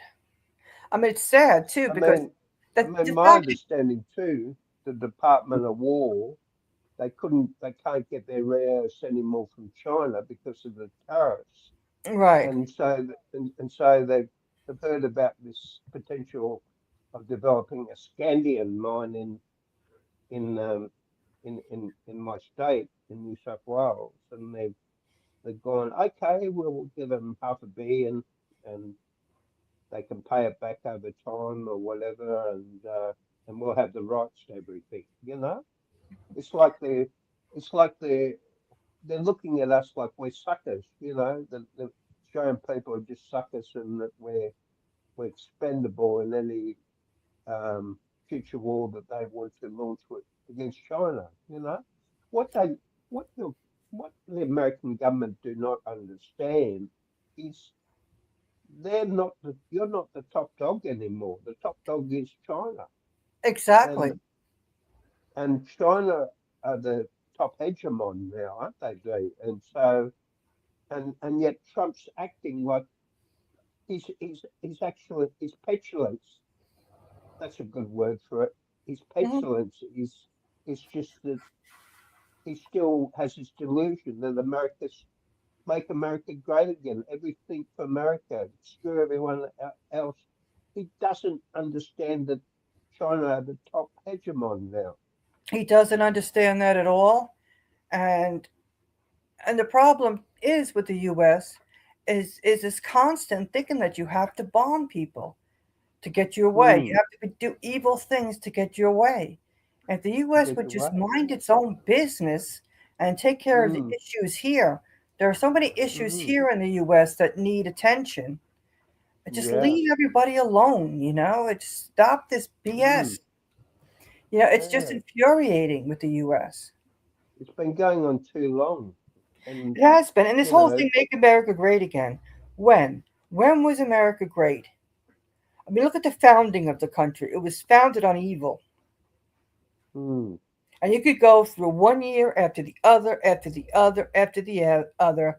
There was never greatness. It was just always evil being done to somebody. There was always this conquest for power. And somebody was being abused.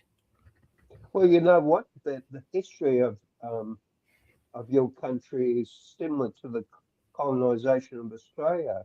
What we did to our First Nations people, putting them in chains and missionaries and raping the women, the early colonizers raping the black women. That was done to the Indian people in your country. It's just this evil. The pilgrims from Europe, when they come and settled your country, they did mass, before. I mean, you've had such a dark history, Yes, we've had a dark history, and the racism. I mean, such evilness. So when he says that make America great again, it's like, when? When are you talking about? The only thing I can think of with him is the Gilded Age, when the billionaires, when they were rolling tobacco with $100 bills, and they were thinking life was so great. Well, down the road, people were starving and living in tenements, and life was miserable. I mean, that's what Trump would like to go back to. Yeah. It's just so much evil. Oh, here's a picture here of Iran. Iran rejects UAE's missile claims, warns of false flag operations. That's what Iran says. Right.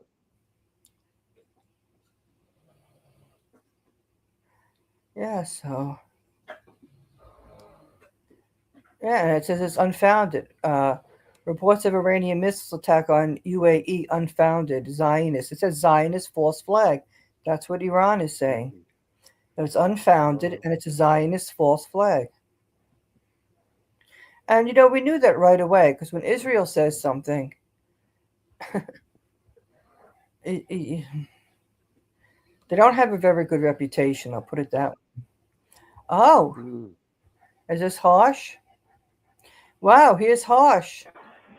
It's hard. Hey, Harsh, good to I'm see you. glad Wayne held it down. Wayne called. Hi, Ash, how you going? You're a How's bit it late. going? You're a Yeah, bit I'm late. glad The Wayne held it down. Wayne's awesome.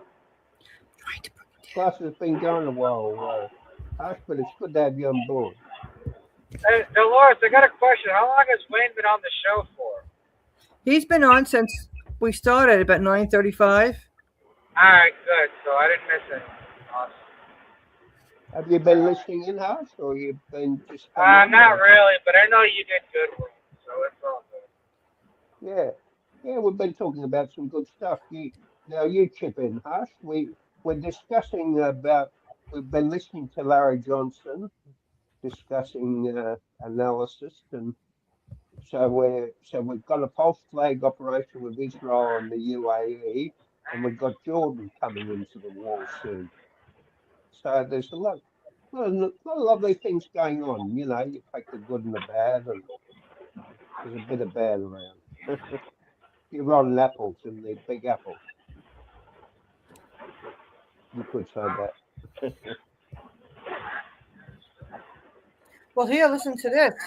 U.S. failure at Hormuz signals post-American order in Persian Gulf, Iran security chief says. A post-American order.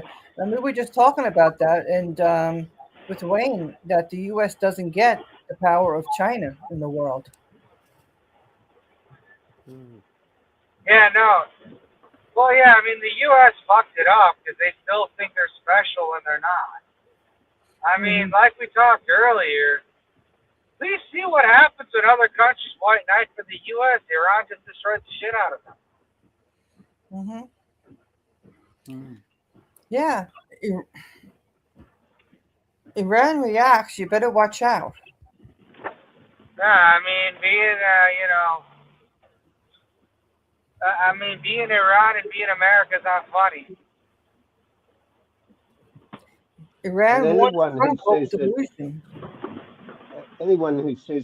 that Iran don't have ICBMs now, I mean, we know we've heard this argument. I mean, it's so infuriating, Trump. Every second word, every second sentence he says, "Oh, they must never get a nuclear." Hey, dumb dodo bird, they already got nuclear weapons. Russia and China have given them the nuclear ICBMs. They can take you out. You make any one wrong move against Iran, they'll take you out. And why doesn't the others? Doesn't where's his intelligence? Where's the CIA analysis going back to Trump? They have the situation room. Where's this analysis getting back to Trump? That is he completely thick as a pumpkin? Trump is a complete madman. And Mm. the goal here, they have an analysis. It says why expelling U.S. military and dismantling their assets are a key to regional peace and stability.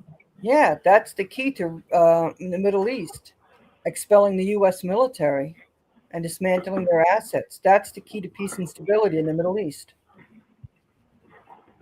Yeah, it makes sense.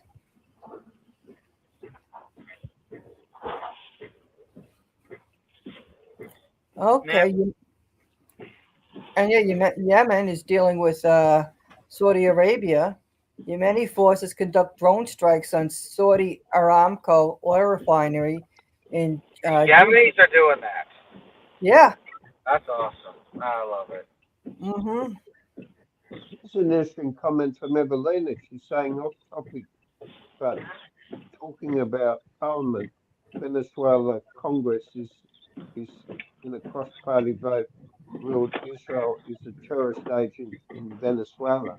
So obviously they've been kicked out of Venezuela, which is very good.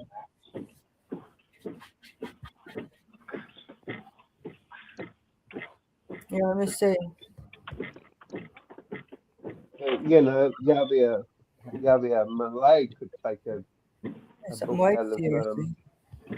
Dulce's playbook, and mm, Hey, what was Uh, it? but no, I'm the most Zionist president ever. I love Donald Trump.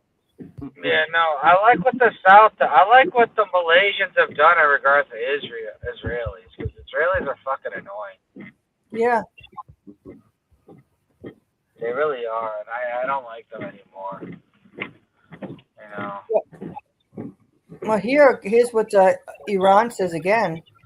Qualabov says, blood of martyrs of Israel, U.S. aggression against Iran will not go unavenged.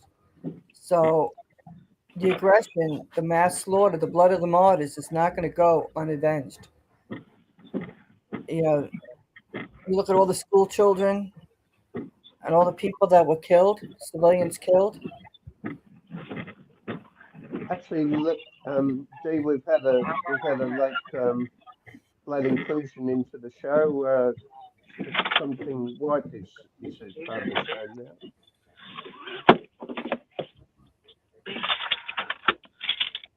She's a generous supporter. Yeah. So here we go again. This is 15 hours ago they posted this. Israeli warplanes bombed Syrian airbase. Right. Turkish military visit. Yeah. No, I like it. I love it. Iran or whatever. Yeah.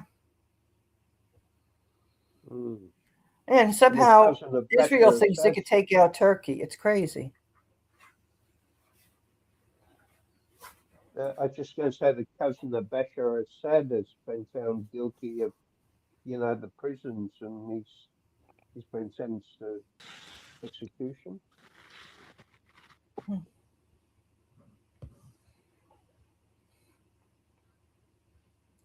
And now they're saying, see, Yeah. Iran's parliament speaker, Mohammed Bagar Ghalibaf, says the Strait of Hormuz will remain closed. It's going to remain closed until the U.S. fulfills its commitments under the Memorandum of Understanding, adding that Iran is ready to deliver a heavier defeat to the U.S. in the event of renewed aggression.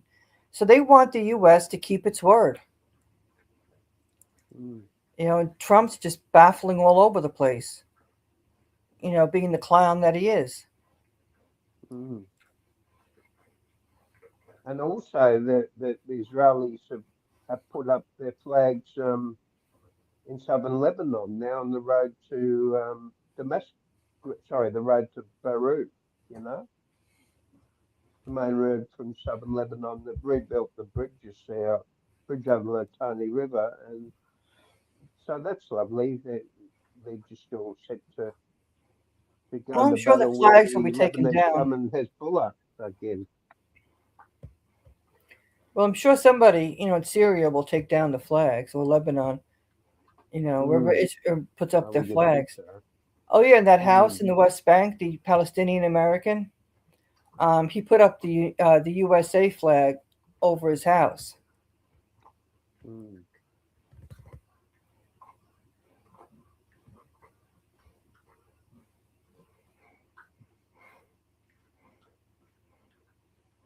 Well, actually, we were talking before about Huckabee not doing much about the West Bank situation, because I was saying that there's an American Palestinian family that are being ostracized by the settlers. Well, That they're in real danger. all Huckabee's doing is a bunch of words. You know, Mm. he's called them terrorists. He wants Netanyahu to do something, and Netanyahu's not going to do a damn thing. It's an election year. So the U.S. has got to figure out what they're going to do. I mean, action has to be done. But, I mean, the U.S. has to be the one, because it's a U.S. citizens that's there. So, She's gone again now. Oh, well. yeah, they called them terrorists. Harsh was here, and he must have gotten. I just brought him back on. What do you Yeah. got on screen there, D? Oh, this is Let me see. Iran warns shipping companies against supporting U.S. military operations. Yes, yeah, so they've been warning them, and then you have countries that listen to the U.S. and they think that somehow they're going to be able to sneak through. You're not going to be able to sneak through. No. And you're risking yourself, your life. You know. Absolutely. Okay, I had Iran says it reached an agreement with Oman on a safety transit route through the Strait of Hormuz, with final details under discussion ahead of a joint statement. Yeah, so they're working together. Let me see what they say here. Iran and Oman have announced the near completion of an agreement for the safe passage of ships in the Strait of Hormuz. In order to understand what type of agreement Iran and Oman are reaching, we need to understand geography of the Strait of Hormuz relative to both Iran and Oman. The strait is in both Iran's territorial waters and in Oman's territorial waters. Before the illegal U.S. war of aggression, around 140 ships were traveling through this strategic waterway every day, the arrows showing the direction of their travel route. This represented the goodwill of Iran not to manage the Strait of Hormuz, although it legally has rights in its territorial waters. The IRGC, Iran's Revolutionary Guards Corps, have restricted transit through this strategic waterway since the war began.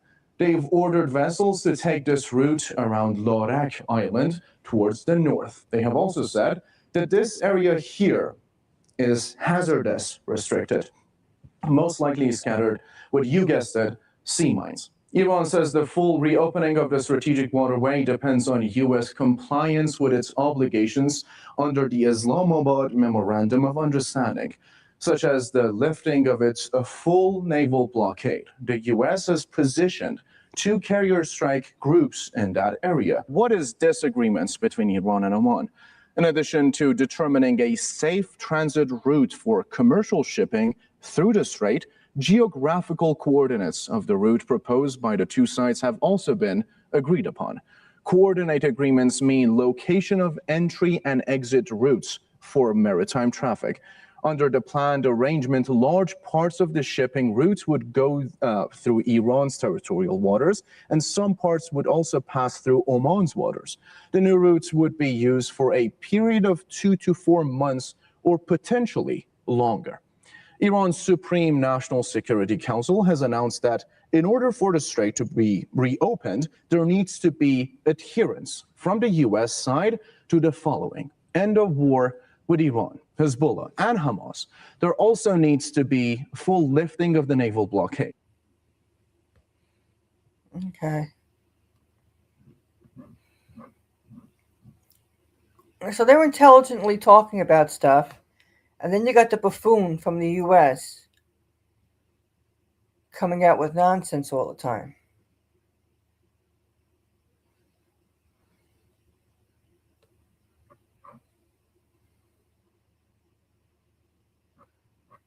Okay. It's so embarrassing with the U.S. administration, especially when you hear everybody else talking. That would just seem that, there doesn't seem to be any independent thinkers who are challenging. Because I made a comment that if anything happened to Trump, maybe they could go with Johnson, but apparently Johnson's not much good either. So you're really in a bit of a mess, aren't you? Yes, we are. We're in a terrible mess. It's like whatever administration comes in, there's always a right-wing Zionist attached. Yeah. Because you had the Biden administration, you had Tony Blinken. He put Zionism, he put Israel first. Yeah. And now you got the same thing with the Trump administration with Jared Kushner. Mm. And, when we look at, Marco Rubio was groomed by the Adelsons. Yeah. So he's full-fledged Zionist. Mike Huckabee with the Christian Zionism, not thinking about the Christians that are in the region. Christians that DNA is from that region.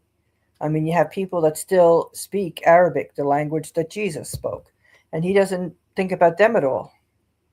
No. Do you think it's possible that Tucker would put his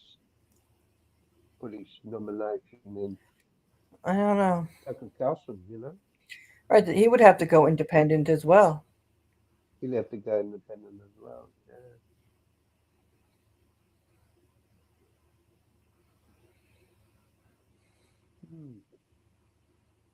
Well, maybe that's what it's going to need to happen. You're going to have a challenge to the two-party system. Yes, exactly. We can't have this two-party system.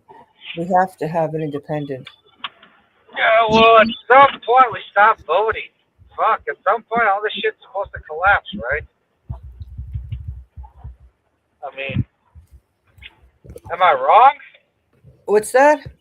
At some point all this shit's supposed to collapse, right? Yeah. I mean, how much longer are we going to go two-party system, three-party system? Right now, the world feels like a fucking ghetto. He's doing it, Top. He speaks loud. The other one speaks low. And then we complain about what's wrong with humanity. It's like, yeah, the world's a ghetto. Because we allow this nonsense to happen. Like, how long are we going to keep doing the Bloods and the Crips? Hush, my friend, my lawyer, I had coffee with my lawyer friend, who I don't see very often, this morning, and he was saying how the US pulled out of humanitarian aid. It's really affecting Africa very badly, That you were known for your humanitarian aid, and Trump just upset, pulled the plug on all that, UNRWA and everything, humanitarian aid that was going into Gaza. He just pulled the plug on everything.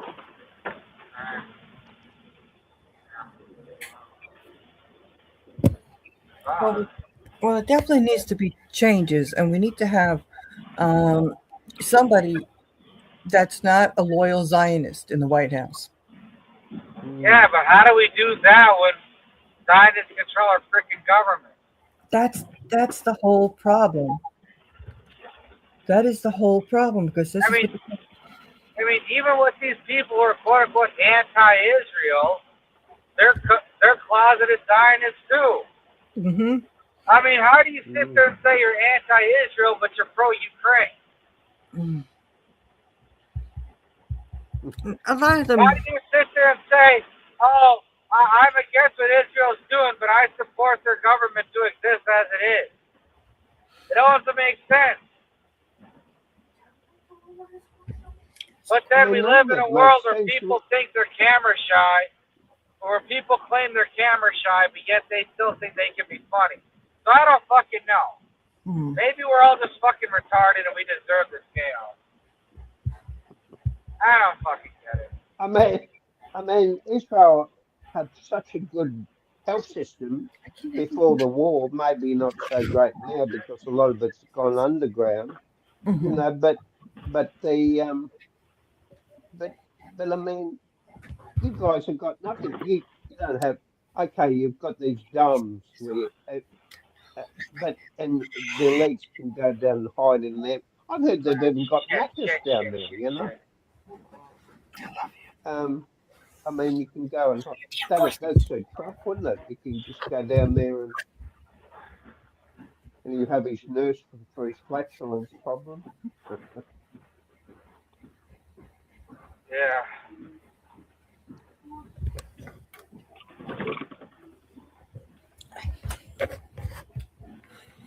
I suppose he goes down there and he can get his hands on more children again. That'd be right, wouldn't it? Not very good.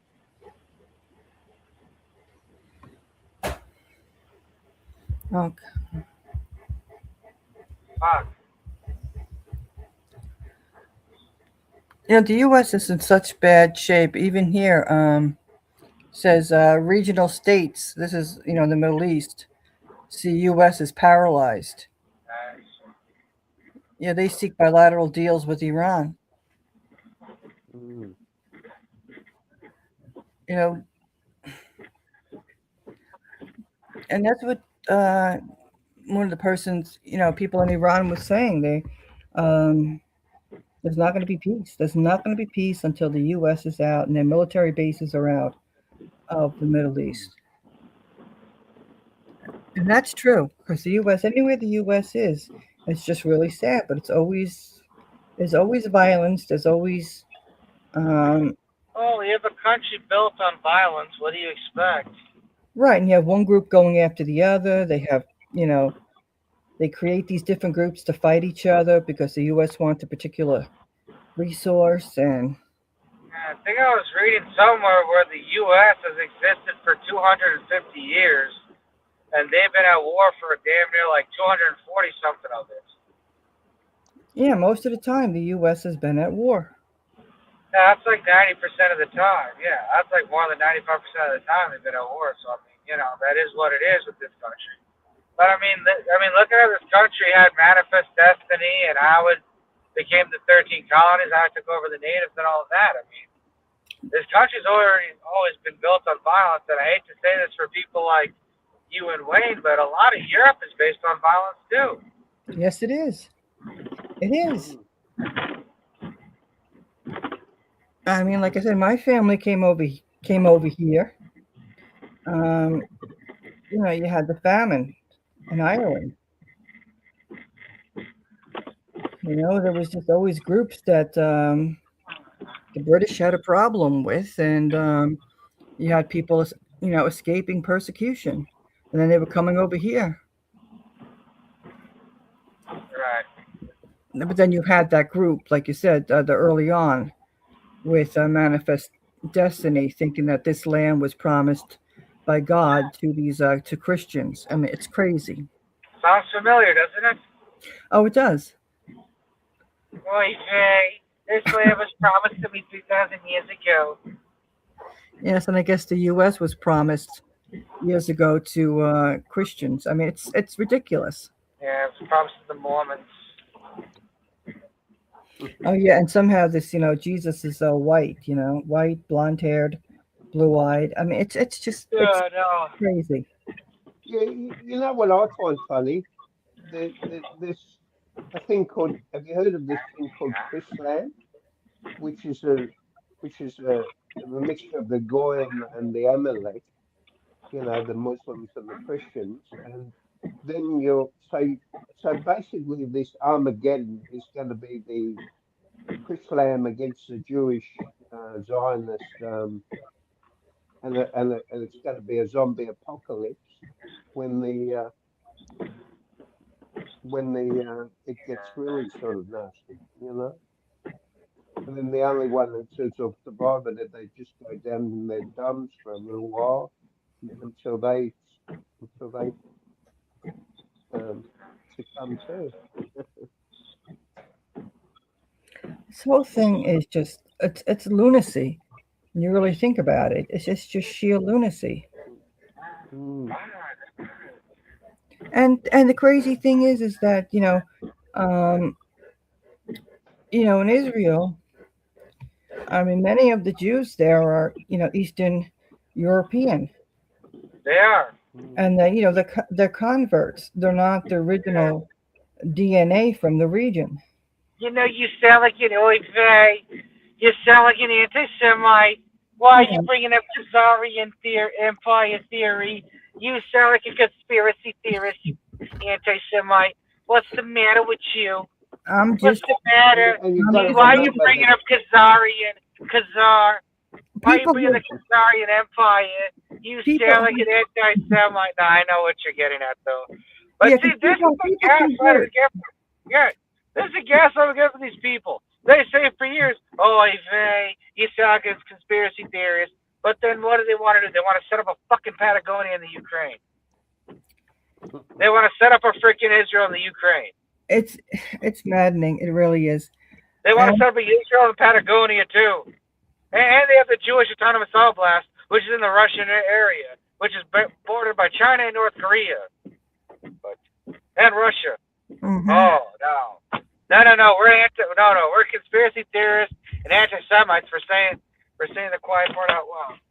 See, and what they don't understand, what's not understood by a lot of people is that the region itself, when you look at West Asia, you've had different religions go through there. You have, when you go back to Canaan and all, you had paganism, you had Judaism, you had different religions, and you have a lot of people that converted. You know, you have the original Jews. Then they converted. You could say converted to Christianity, and some converted to Muslim. And you had people just wanted to stay on their land. So you had taxes. You have to pay increase in taxes unless you were a particular religion that was popular in the region at the time, or who was controlling the region at the time. So people converted. And the original DNA, and they've done that, the DNA testing and all, and the Palestinians and the Lebanese, different groups there, their DNA is Canaanite DNA. I mean, they are the original people from the region. See, I'm going to have to hop off because my phone's overheating a bit, and I'm not going to have to. Okay, well, thank you so much for spending your time here with me and chatting. No, that's all right. You have a I'm great busy day. tomorrow. I'm busy tomorrow, but Friday I'm free again, and the weekend. So Okay. it'll be, yeah, I enjoyed chatting too. Yeah, so enjoyed the rest of your show, and see you next time. Yes, you have a good day. Yes, thanks, Dave. I'm reading this comment. See You you too, later, bud. Wade. See you in heaven one day. I don't know if I'm going to heaven. We'll be there soon. All the other places. You guys may go to heaven. I don't know if I'm going to heaven or not. We'll see. Hopefully I am, but we'll see about Hopefully. We'll hang out in the spirit world. it. Yeah.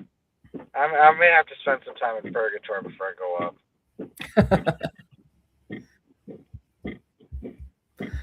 Hang out in the spirit world, maybe start spooking people. Yeah. Off topic, but Parliament, right now, Belina, off target, but talking about Parliament. That's when the Congress and a cross-party vote ruled Israel as a terrorist agent in Venezuela.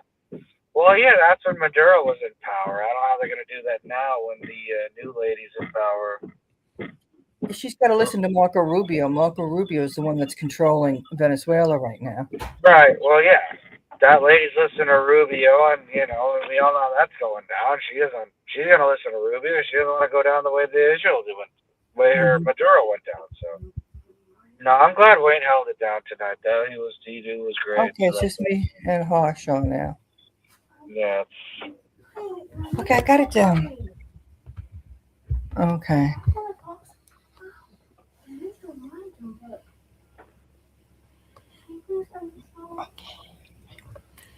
Okay.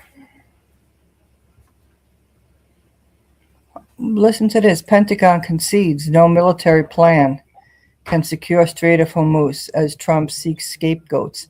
Well, we all know that.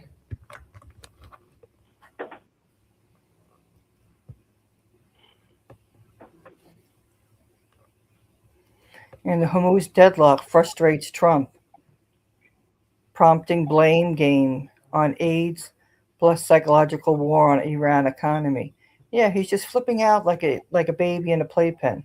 I mean, the guy had months to prove that he had the military might. He didn't do it, so. No. I mean, when 40 of your allies When most of your allies get bombed in the region and you don't do a fucking thing about it, what do you expect when people go against your orders? I mean, I'm sorry. You kind of gotta earn it. I mean, the days of everyone being afraid of America and Israel are over. It's not a thing anymore. No, I mean, the whole what region. countries yeah. You're saying the whole region? Yeah. Oh yeah, because the U.S., like we've said this before, that the U.S. is going to get kicked out of the region. And, Yeah, they're basically on the way there. Yeah.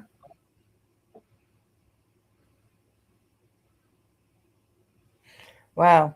Coups, sanctions, wars, the staggering ledger of reparations U.S. owes Iran for decades of hostility. Oh, that's probably some article. I'm not going to read it, but I'm just going to share it. But yeah, the U.S. owes a lot to Iran. I mean, Iran was always just minding its own business. Yeah. Well, I mean, Iran played for the long game for 45 years, and they did it well.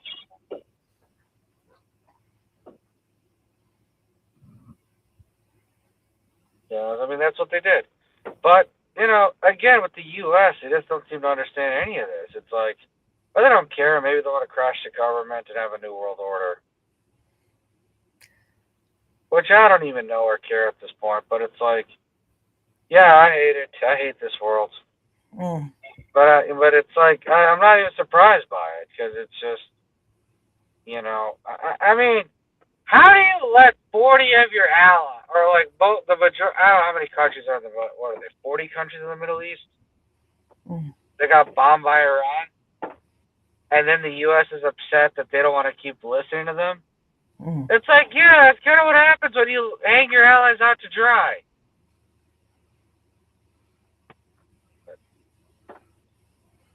I don't know. We live in a type of world where everyone just has, like, ridiculous freaking levels of themselves.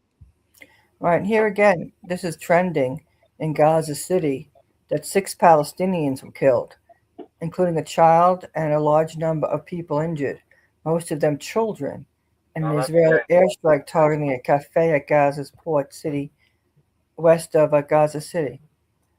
Well, And what kind of ceasefire? What kind of ceasefire is this? The Israelis, they don't even believe in ceasefire, so what are we talking about? The Israelis don't believe in ceasefires. That's just fiction to those people. I mean, the whole thing is just stupid. But, I mean, that's the Israelis for you, so what do you expect? I'm not even angry at all about this anymore, because all this shit is so fucking predictable. I mean, I just find it funny that these morons basically allow their allies to get carpet bombed without any sort of retribution, but then somehow get upset when America says no.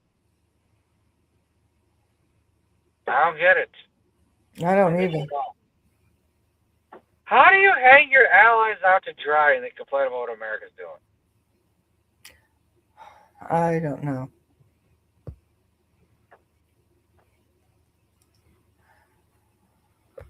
Yeah. You don't know what to say anymore to all of this. But, right now, the U.S. is just hanging there. It's just Trump won't admit. The administration is just coming out with a bunch of nonsense. And the whole world is on hold.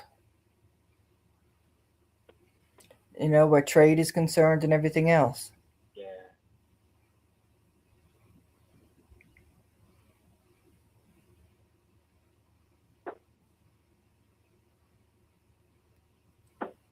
See, and here we go again at and with this, in the West Bank, Israeli occupation forces stormed several Palestinian homes and blocked roads in the city of Al-Daraya, south of Hebron, and occupied West Bank.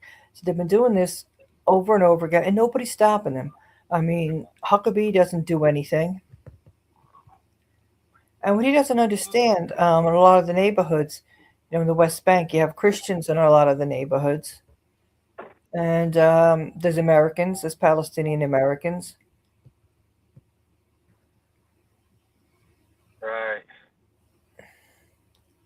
And then the world keeps condemning, and it drives me crazy. They keep condemning, but they don't do a fucking thing about it. That's why it's like stupid. Right.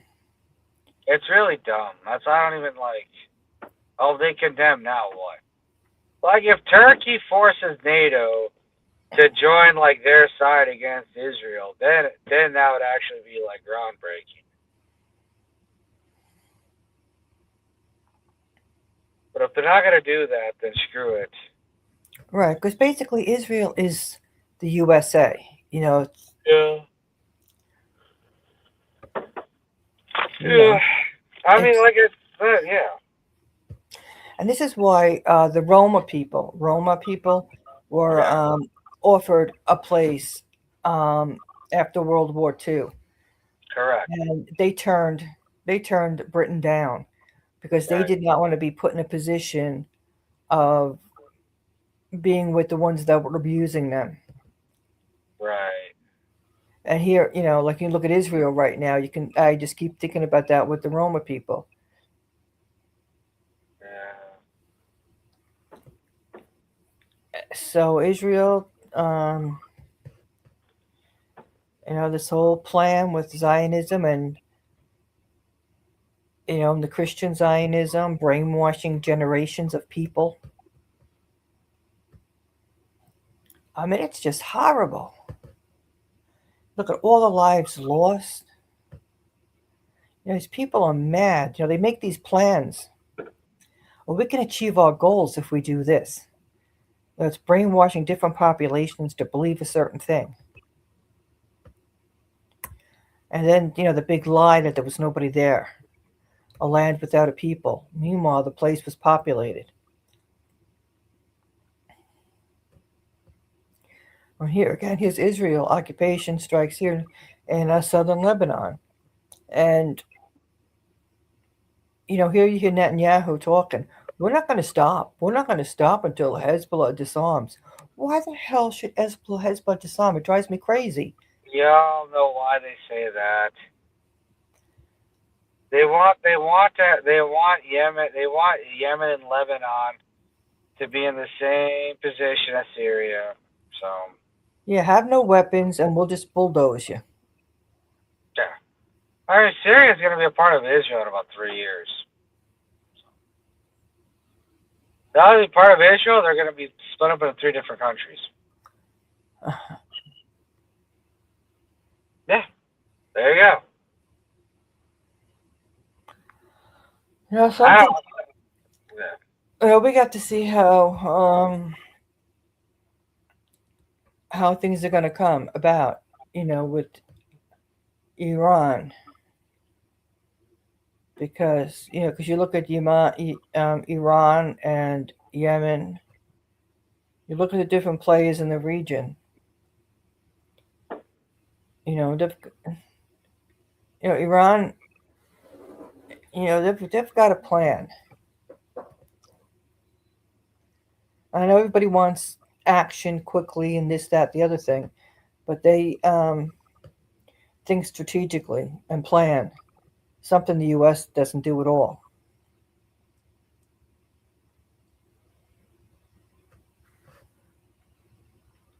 And there you go again with Israel launches multiple airstrikes at 3 different locations in southern Lebanon.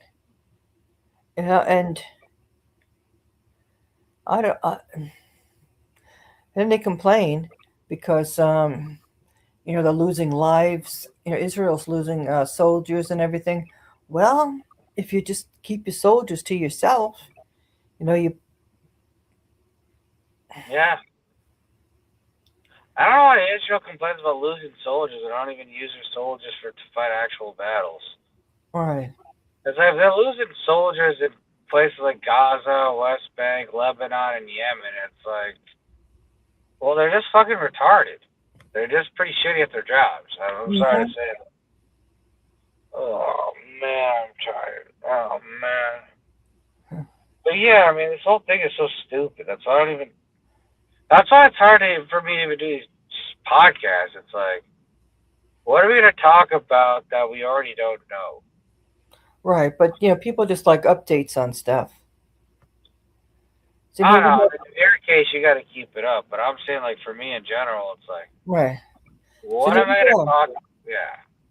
Here's Bethlehem, in the occupied West Bank. Guess what? Here you have it. Another journalist is abducted. Just like we saw in Gaza, and they've done this before in the West Bank. You got to, they abduct journalists. And, oh, the word condemn most likely is going to come out. But is anybody going to do anything? That's where the problem is.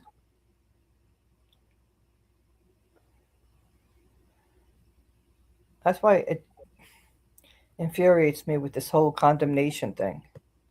Enough with the common condemning. Do something. Yep. Do something. Mhm.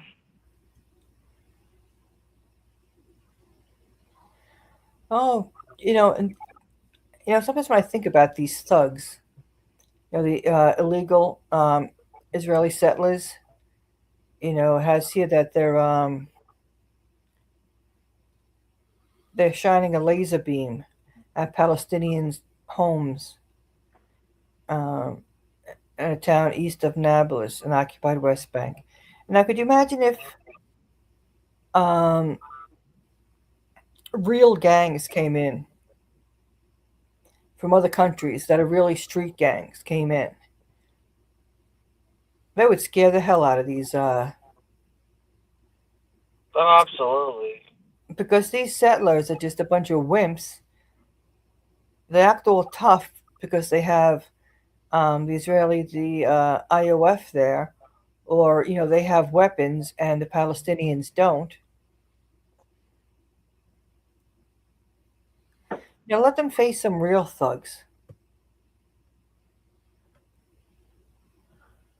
really some real street gangs.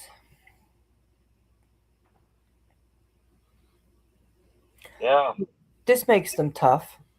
They fire sound grenades and tear gas while storming the town south of Bethlehem. Oh, you're real tough. I mean, it's disgusting. In the occupied West Bank, Bethlehem, well, south of Bethlehem. So this is, all Christian areas, and it's like, oh, where's Mike Huckabee? Where are all the Christians? Oh, here he is, Ben Gavir. Oh God.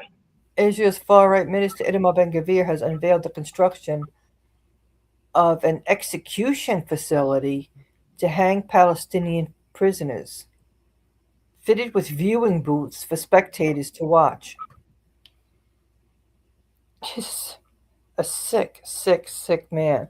But really, it's a sick society that you're bragging that you have viewing booths for spectators to watch. It's sick. Yeah, it really is. I wish they allowed those gators to be implemented. Yeah, yeah. Ben Gavir's got plenty of meat on him. I would, yeah, exactly. I wish they allowed those to be implemented. We all could have just seen them get killed. It would have been awesome. Oh, look at this as a poll. Only 5% of Britons want the UK to allow more Israeli migrants into the country, Oh, they're finally learning. while 23% want fewer and another 24% want none at all. Oh, they finally got it.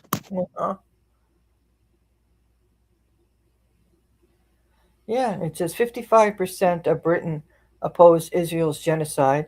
82% of those respondents saying Israel is committing genocide.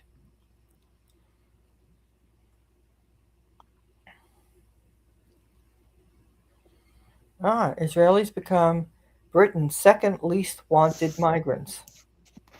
Good for them. Mm-hmm. Ooh, the Hind Rajab Foundation has filed a criminal complaint in India against an Israeli soldier, citing his involvement in the systematic destruction of Palestinian homes and civilian infrastructure. Job, yeah. Oh, wow. From India. That is interesting. Yeah. It said the foundation says that the soldiers' unit carried out extensive demolitions in Abasan al Sagiri, east of Khan Yunis, in March to April of 2024. HRF says satellite imagery, verified footage, and open source intelligence support allegations of war crimes, crimes against humanity, and acts of genocide. So, wow, against an Israeli soldier in India. Okay. But this is what people were saying too, when they were seeing different soldiers, and they were seeing the facial appearances of people, and they're like, "Wait a minute, how can they be Israeli?" Especially when they're seeing soldiers, say from China or like I say, India, because people in people's minds, they're so used to seeing Israel and seeing Eastern Europeans.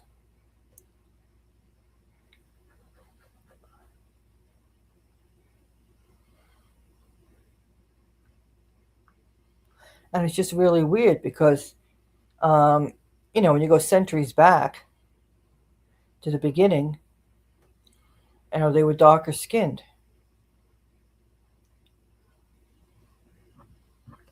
Oh, here's Evelina. What does Evelina says? Off time. Oh, you talked about that. Okay.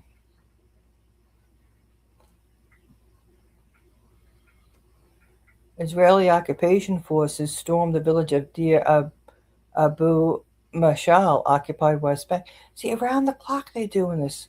And they've been doing this over and over and over again, and nobody's stopping them. That is what's so infuriating. Nobody is stopping them. And here in Gaza, the alleged ceasefire that never was. Here people are grieving their family. Palestinians grieve family members killed in the Israeli drone attack that targeted a Gaza port cafe today. The attack killed 6 Palestinians, including women and children, and left more than a dozen wounded, some critically. You wonder if major media are showing this. Most likely they're not. I mean, this is horrific every day. Something horrible's happened. Somebody's being killed. I mean, this is terrible. And nobody's stopping Israel. It's infuriating. You're like, where is the world? Where is the world leaders? Where are the world leaders? And here they are again. Israeli occupation forces bulldozing Palestinian land in the Al-Baqi Plain in the northern Jordan Valley. Every single day they're storming areas. They're assaulting Palestinians.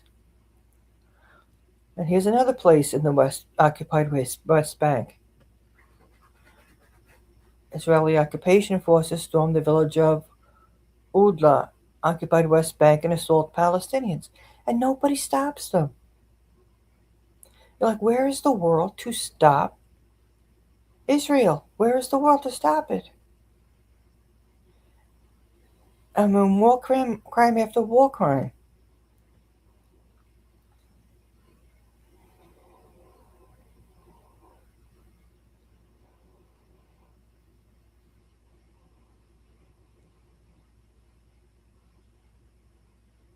Oh. Israeli occupation forces detain Palestinian and force him to clear a road blocked by residents, removing stones to facilitate the passage of Israeli forces and settlers. Terrible.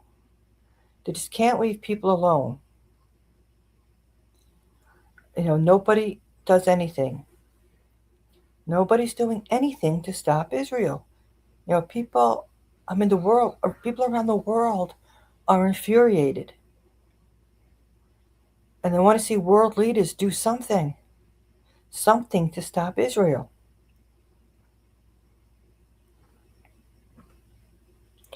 This has been going on for so long. and nobody's doing anything. And here, Israeli occupation forces attack a Palestinian family's home in Silwan and occupy Jerusalem as the family faces forced displacement to clear the land for colonial Israeli settlers to seize their home. Now, Madeline and I did a show when the people were dealing with the legal system where their home was concerned. And this is all illegal, but of course, the court's always going to, for the most part, a lot of the court sides with Israel. I mean, this is just sickening. I'm like, where is the world? They're saying that this is East Jerusalem. They're saying it's Palestinian territory. So Israel has no right to be there. Israel has no right to be in Gaza. They have no right to be in the West Bank at all. I mean, the ICJ had come out with that and telling them to leave, and they don't, and nobody enforces it. Nobody. It's infuriating. Who is going to enforce this? You know, Israel knows that they have to follow international law, just as everybody else does. I mean, the U.S. has to follow international law as well.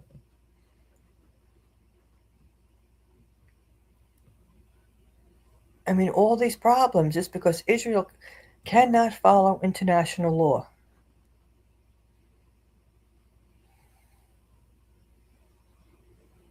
And this is Aberdeen activists protest outside home bargains over its stocking of Israeli goods, highlighting its complicity in Israel's attacks against Palestinian children and Gaza's education systems. As families in Aberdeen prepare for a new school year, activists drew attention to more than 21,000 Palestinian children killed by Israel's attacks on Gaza over the past 3 years, many of whom were killed before they were even old enough to start school. The protesters also called on shoppers to boycott Israeli products sold at home bargains, and choose alternatives instead.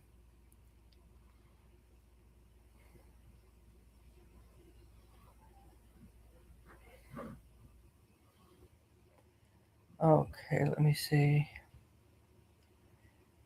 Harsh, are you still there? I see you've got your mic off. Okay. I think I'm going to say goodnight to everyone. And, you know, we just all have to stay together. And I always say we're all Palestinians. We are all Palestinians. When you look at the world leaders, human life doesn't matter. You see what's been going on in Gaza, what goes on in East Jerusalem, the West Bank. Don't think that couldn't happen to your town. And the one thing that gets me too is in the U.S., you have all these people that are always screaming about their gun rights and their gun rights and their gun rights. But yet they'll be the ones to be commenting, making statements that Hamas and Hezbollah, that they have to disarm. Oh, there'll be peace if they disarm. And you know, when I always come back at these people saying, if somebody was going to invade your neighborhood, they want to take over your state. Oh, so what would you do? Right, and these people are like, oh, what would they do? They would use their guns. They would, they would fight for their area and all this, they go on and on and on. But yet, for some reason, when it comes to Lebanon and Palestine, they think nothing, that's what they're experiencing. That they're experiencing other people wanting to come into their land and take their property. They're standing up for their property the same as you would stand up for your property. People have to understand that. Whereas if Hamas is disarmed, if Hezbollah is disarmed, that just means Israel can just bulldoze all those areas and to hell with the people that make it much easier for Israel to claim the land and, ethnically cleanse the region. You know, European history, right? That's European history. We see it in the US, right? The natives, there's no value to human life. So don't think that if your neighborhood, your area where you live is wanted by, as Iran calls them, the Epstein class, that what you see what's happening in Lebanon, you see what's happening in Palestine, that it's not going to happen to your neighborhood. Don't think it can happen to you. When it comes to starving people to death, not providing health care for people, these people, they don't care about you.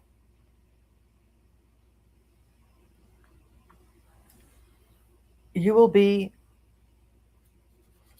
slaughtered the same as people in all these other countries. That the Epstein class decides that they want resources from a particular area, they want something from a particular area. So to hell with the people that live there, create a story, and just wipe out the people. Yeah, it can happen to you. It can happen to anybody. And that's what's something I've been noticing in the United States. When we look at different fires and different areas, go look to see what the interest is in that area. Who's interested in property there? What are they looking for?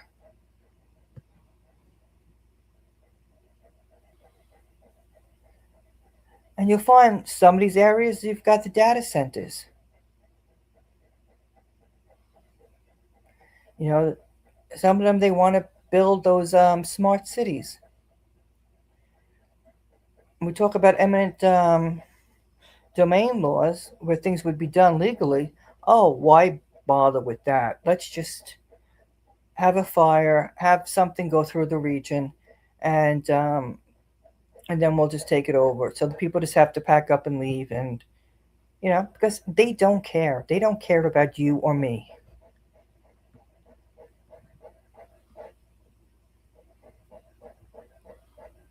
So let's just try to stay together as a family, just try to stand up for each other, be there for each other, share information. And that's the best thing we can do is share information. Because a lot of people will say, especially like they're older and they can't do much. Well, just being on social media, sharing information, that's a lot. That's information that there's many people that don't have knowledge of that information. So you're sharing information. That's important. And I know that other people. I know Wayne goes out and he likes to protest. He's able to protest. People do whatever you can. That's what needs to be done. Everybody does what they can do, and it all makes and it's all important, and it makes a change. It helps make change. And here, Evelina says, that is the sheer truth, D, already underway at home. Yeah, in Argentina, where you're at. Land theft, yeah. That's why, we all didn't want the right wing leaders in because we know what they want to do. It's all about land theft. They think they can take whatever they want, and human life has no value at all. It's heartbreaking. It really is. It's heartbreaking. And there are so many people I see in my comment sections on social media that they're so upset with everything. Yes, so many people. I know I'm upset, and so many people are upset. They're infuriated. They wish they could do something. But just sharing information on social media, if that's what you can do, you do it. That makes a big difference. You're writing elected officials. Every little bit helps.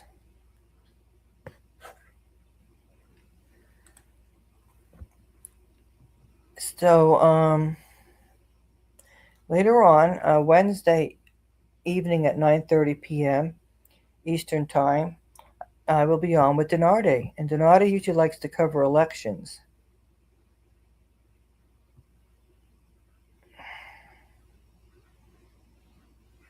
Oh, yeah, the U.S. is also home, yes. That's what she says. Okay, land theft, I mean the U.S., which is also home. Okay, Evelina, yeah.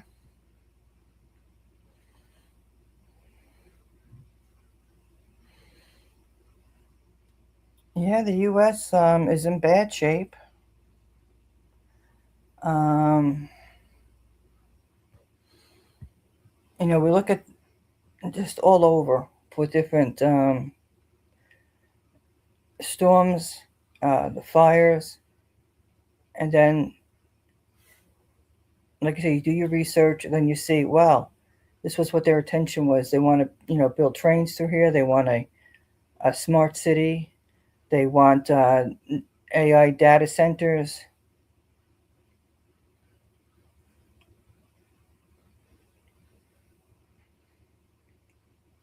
It's just, it's awful. It really is. But as we spoke about earlier, too, the U.S. always was violent.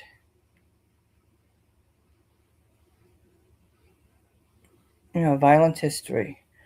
The government wants something. It doesn't matter. The land's there. Just get rid of the people there so they can get what they want. And it's really a horrific history. And here we see it today. Yeah, and they're doing it all over the world. We want, so we're going to do this to you. We're going to do that to you.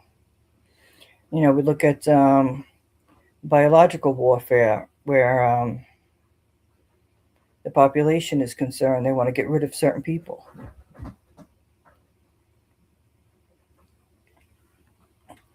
It's just horrific all the way around. So, anyways, like I said, I got to get going. I'll be back with Denardi at 9:30 p.m. Eastern Time, Wednesday evening. And most likely Denardi is going to want to talk about elections. So thank you, everybody, for being here. Thank you for your comments. Thank you for spending your time with us. We appreciate that.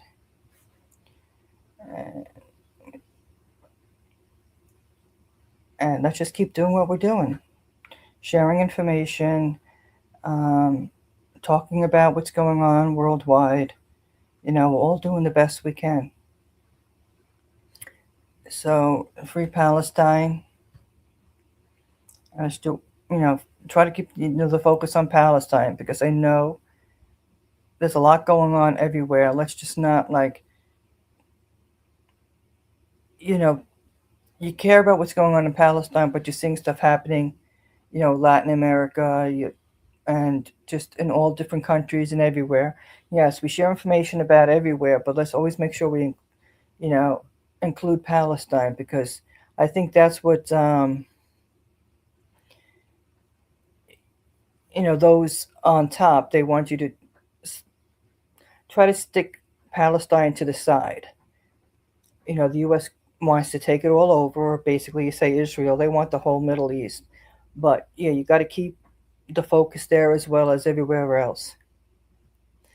And Evelina, thank you. She says, good show. Thanks. Thank you so much, Evelina. I love having you here. And I will see you later on at 9:30 p.m. Eastern Time. Thank you and good night. Peace out. Peace in the world. Thank you and good night.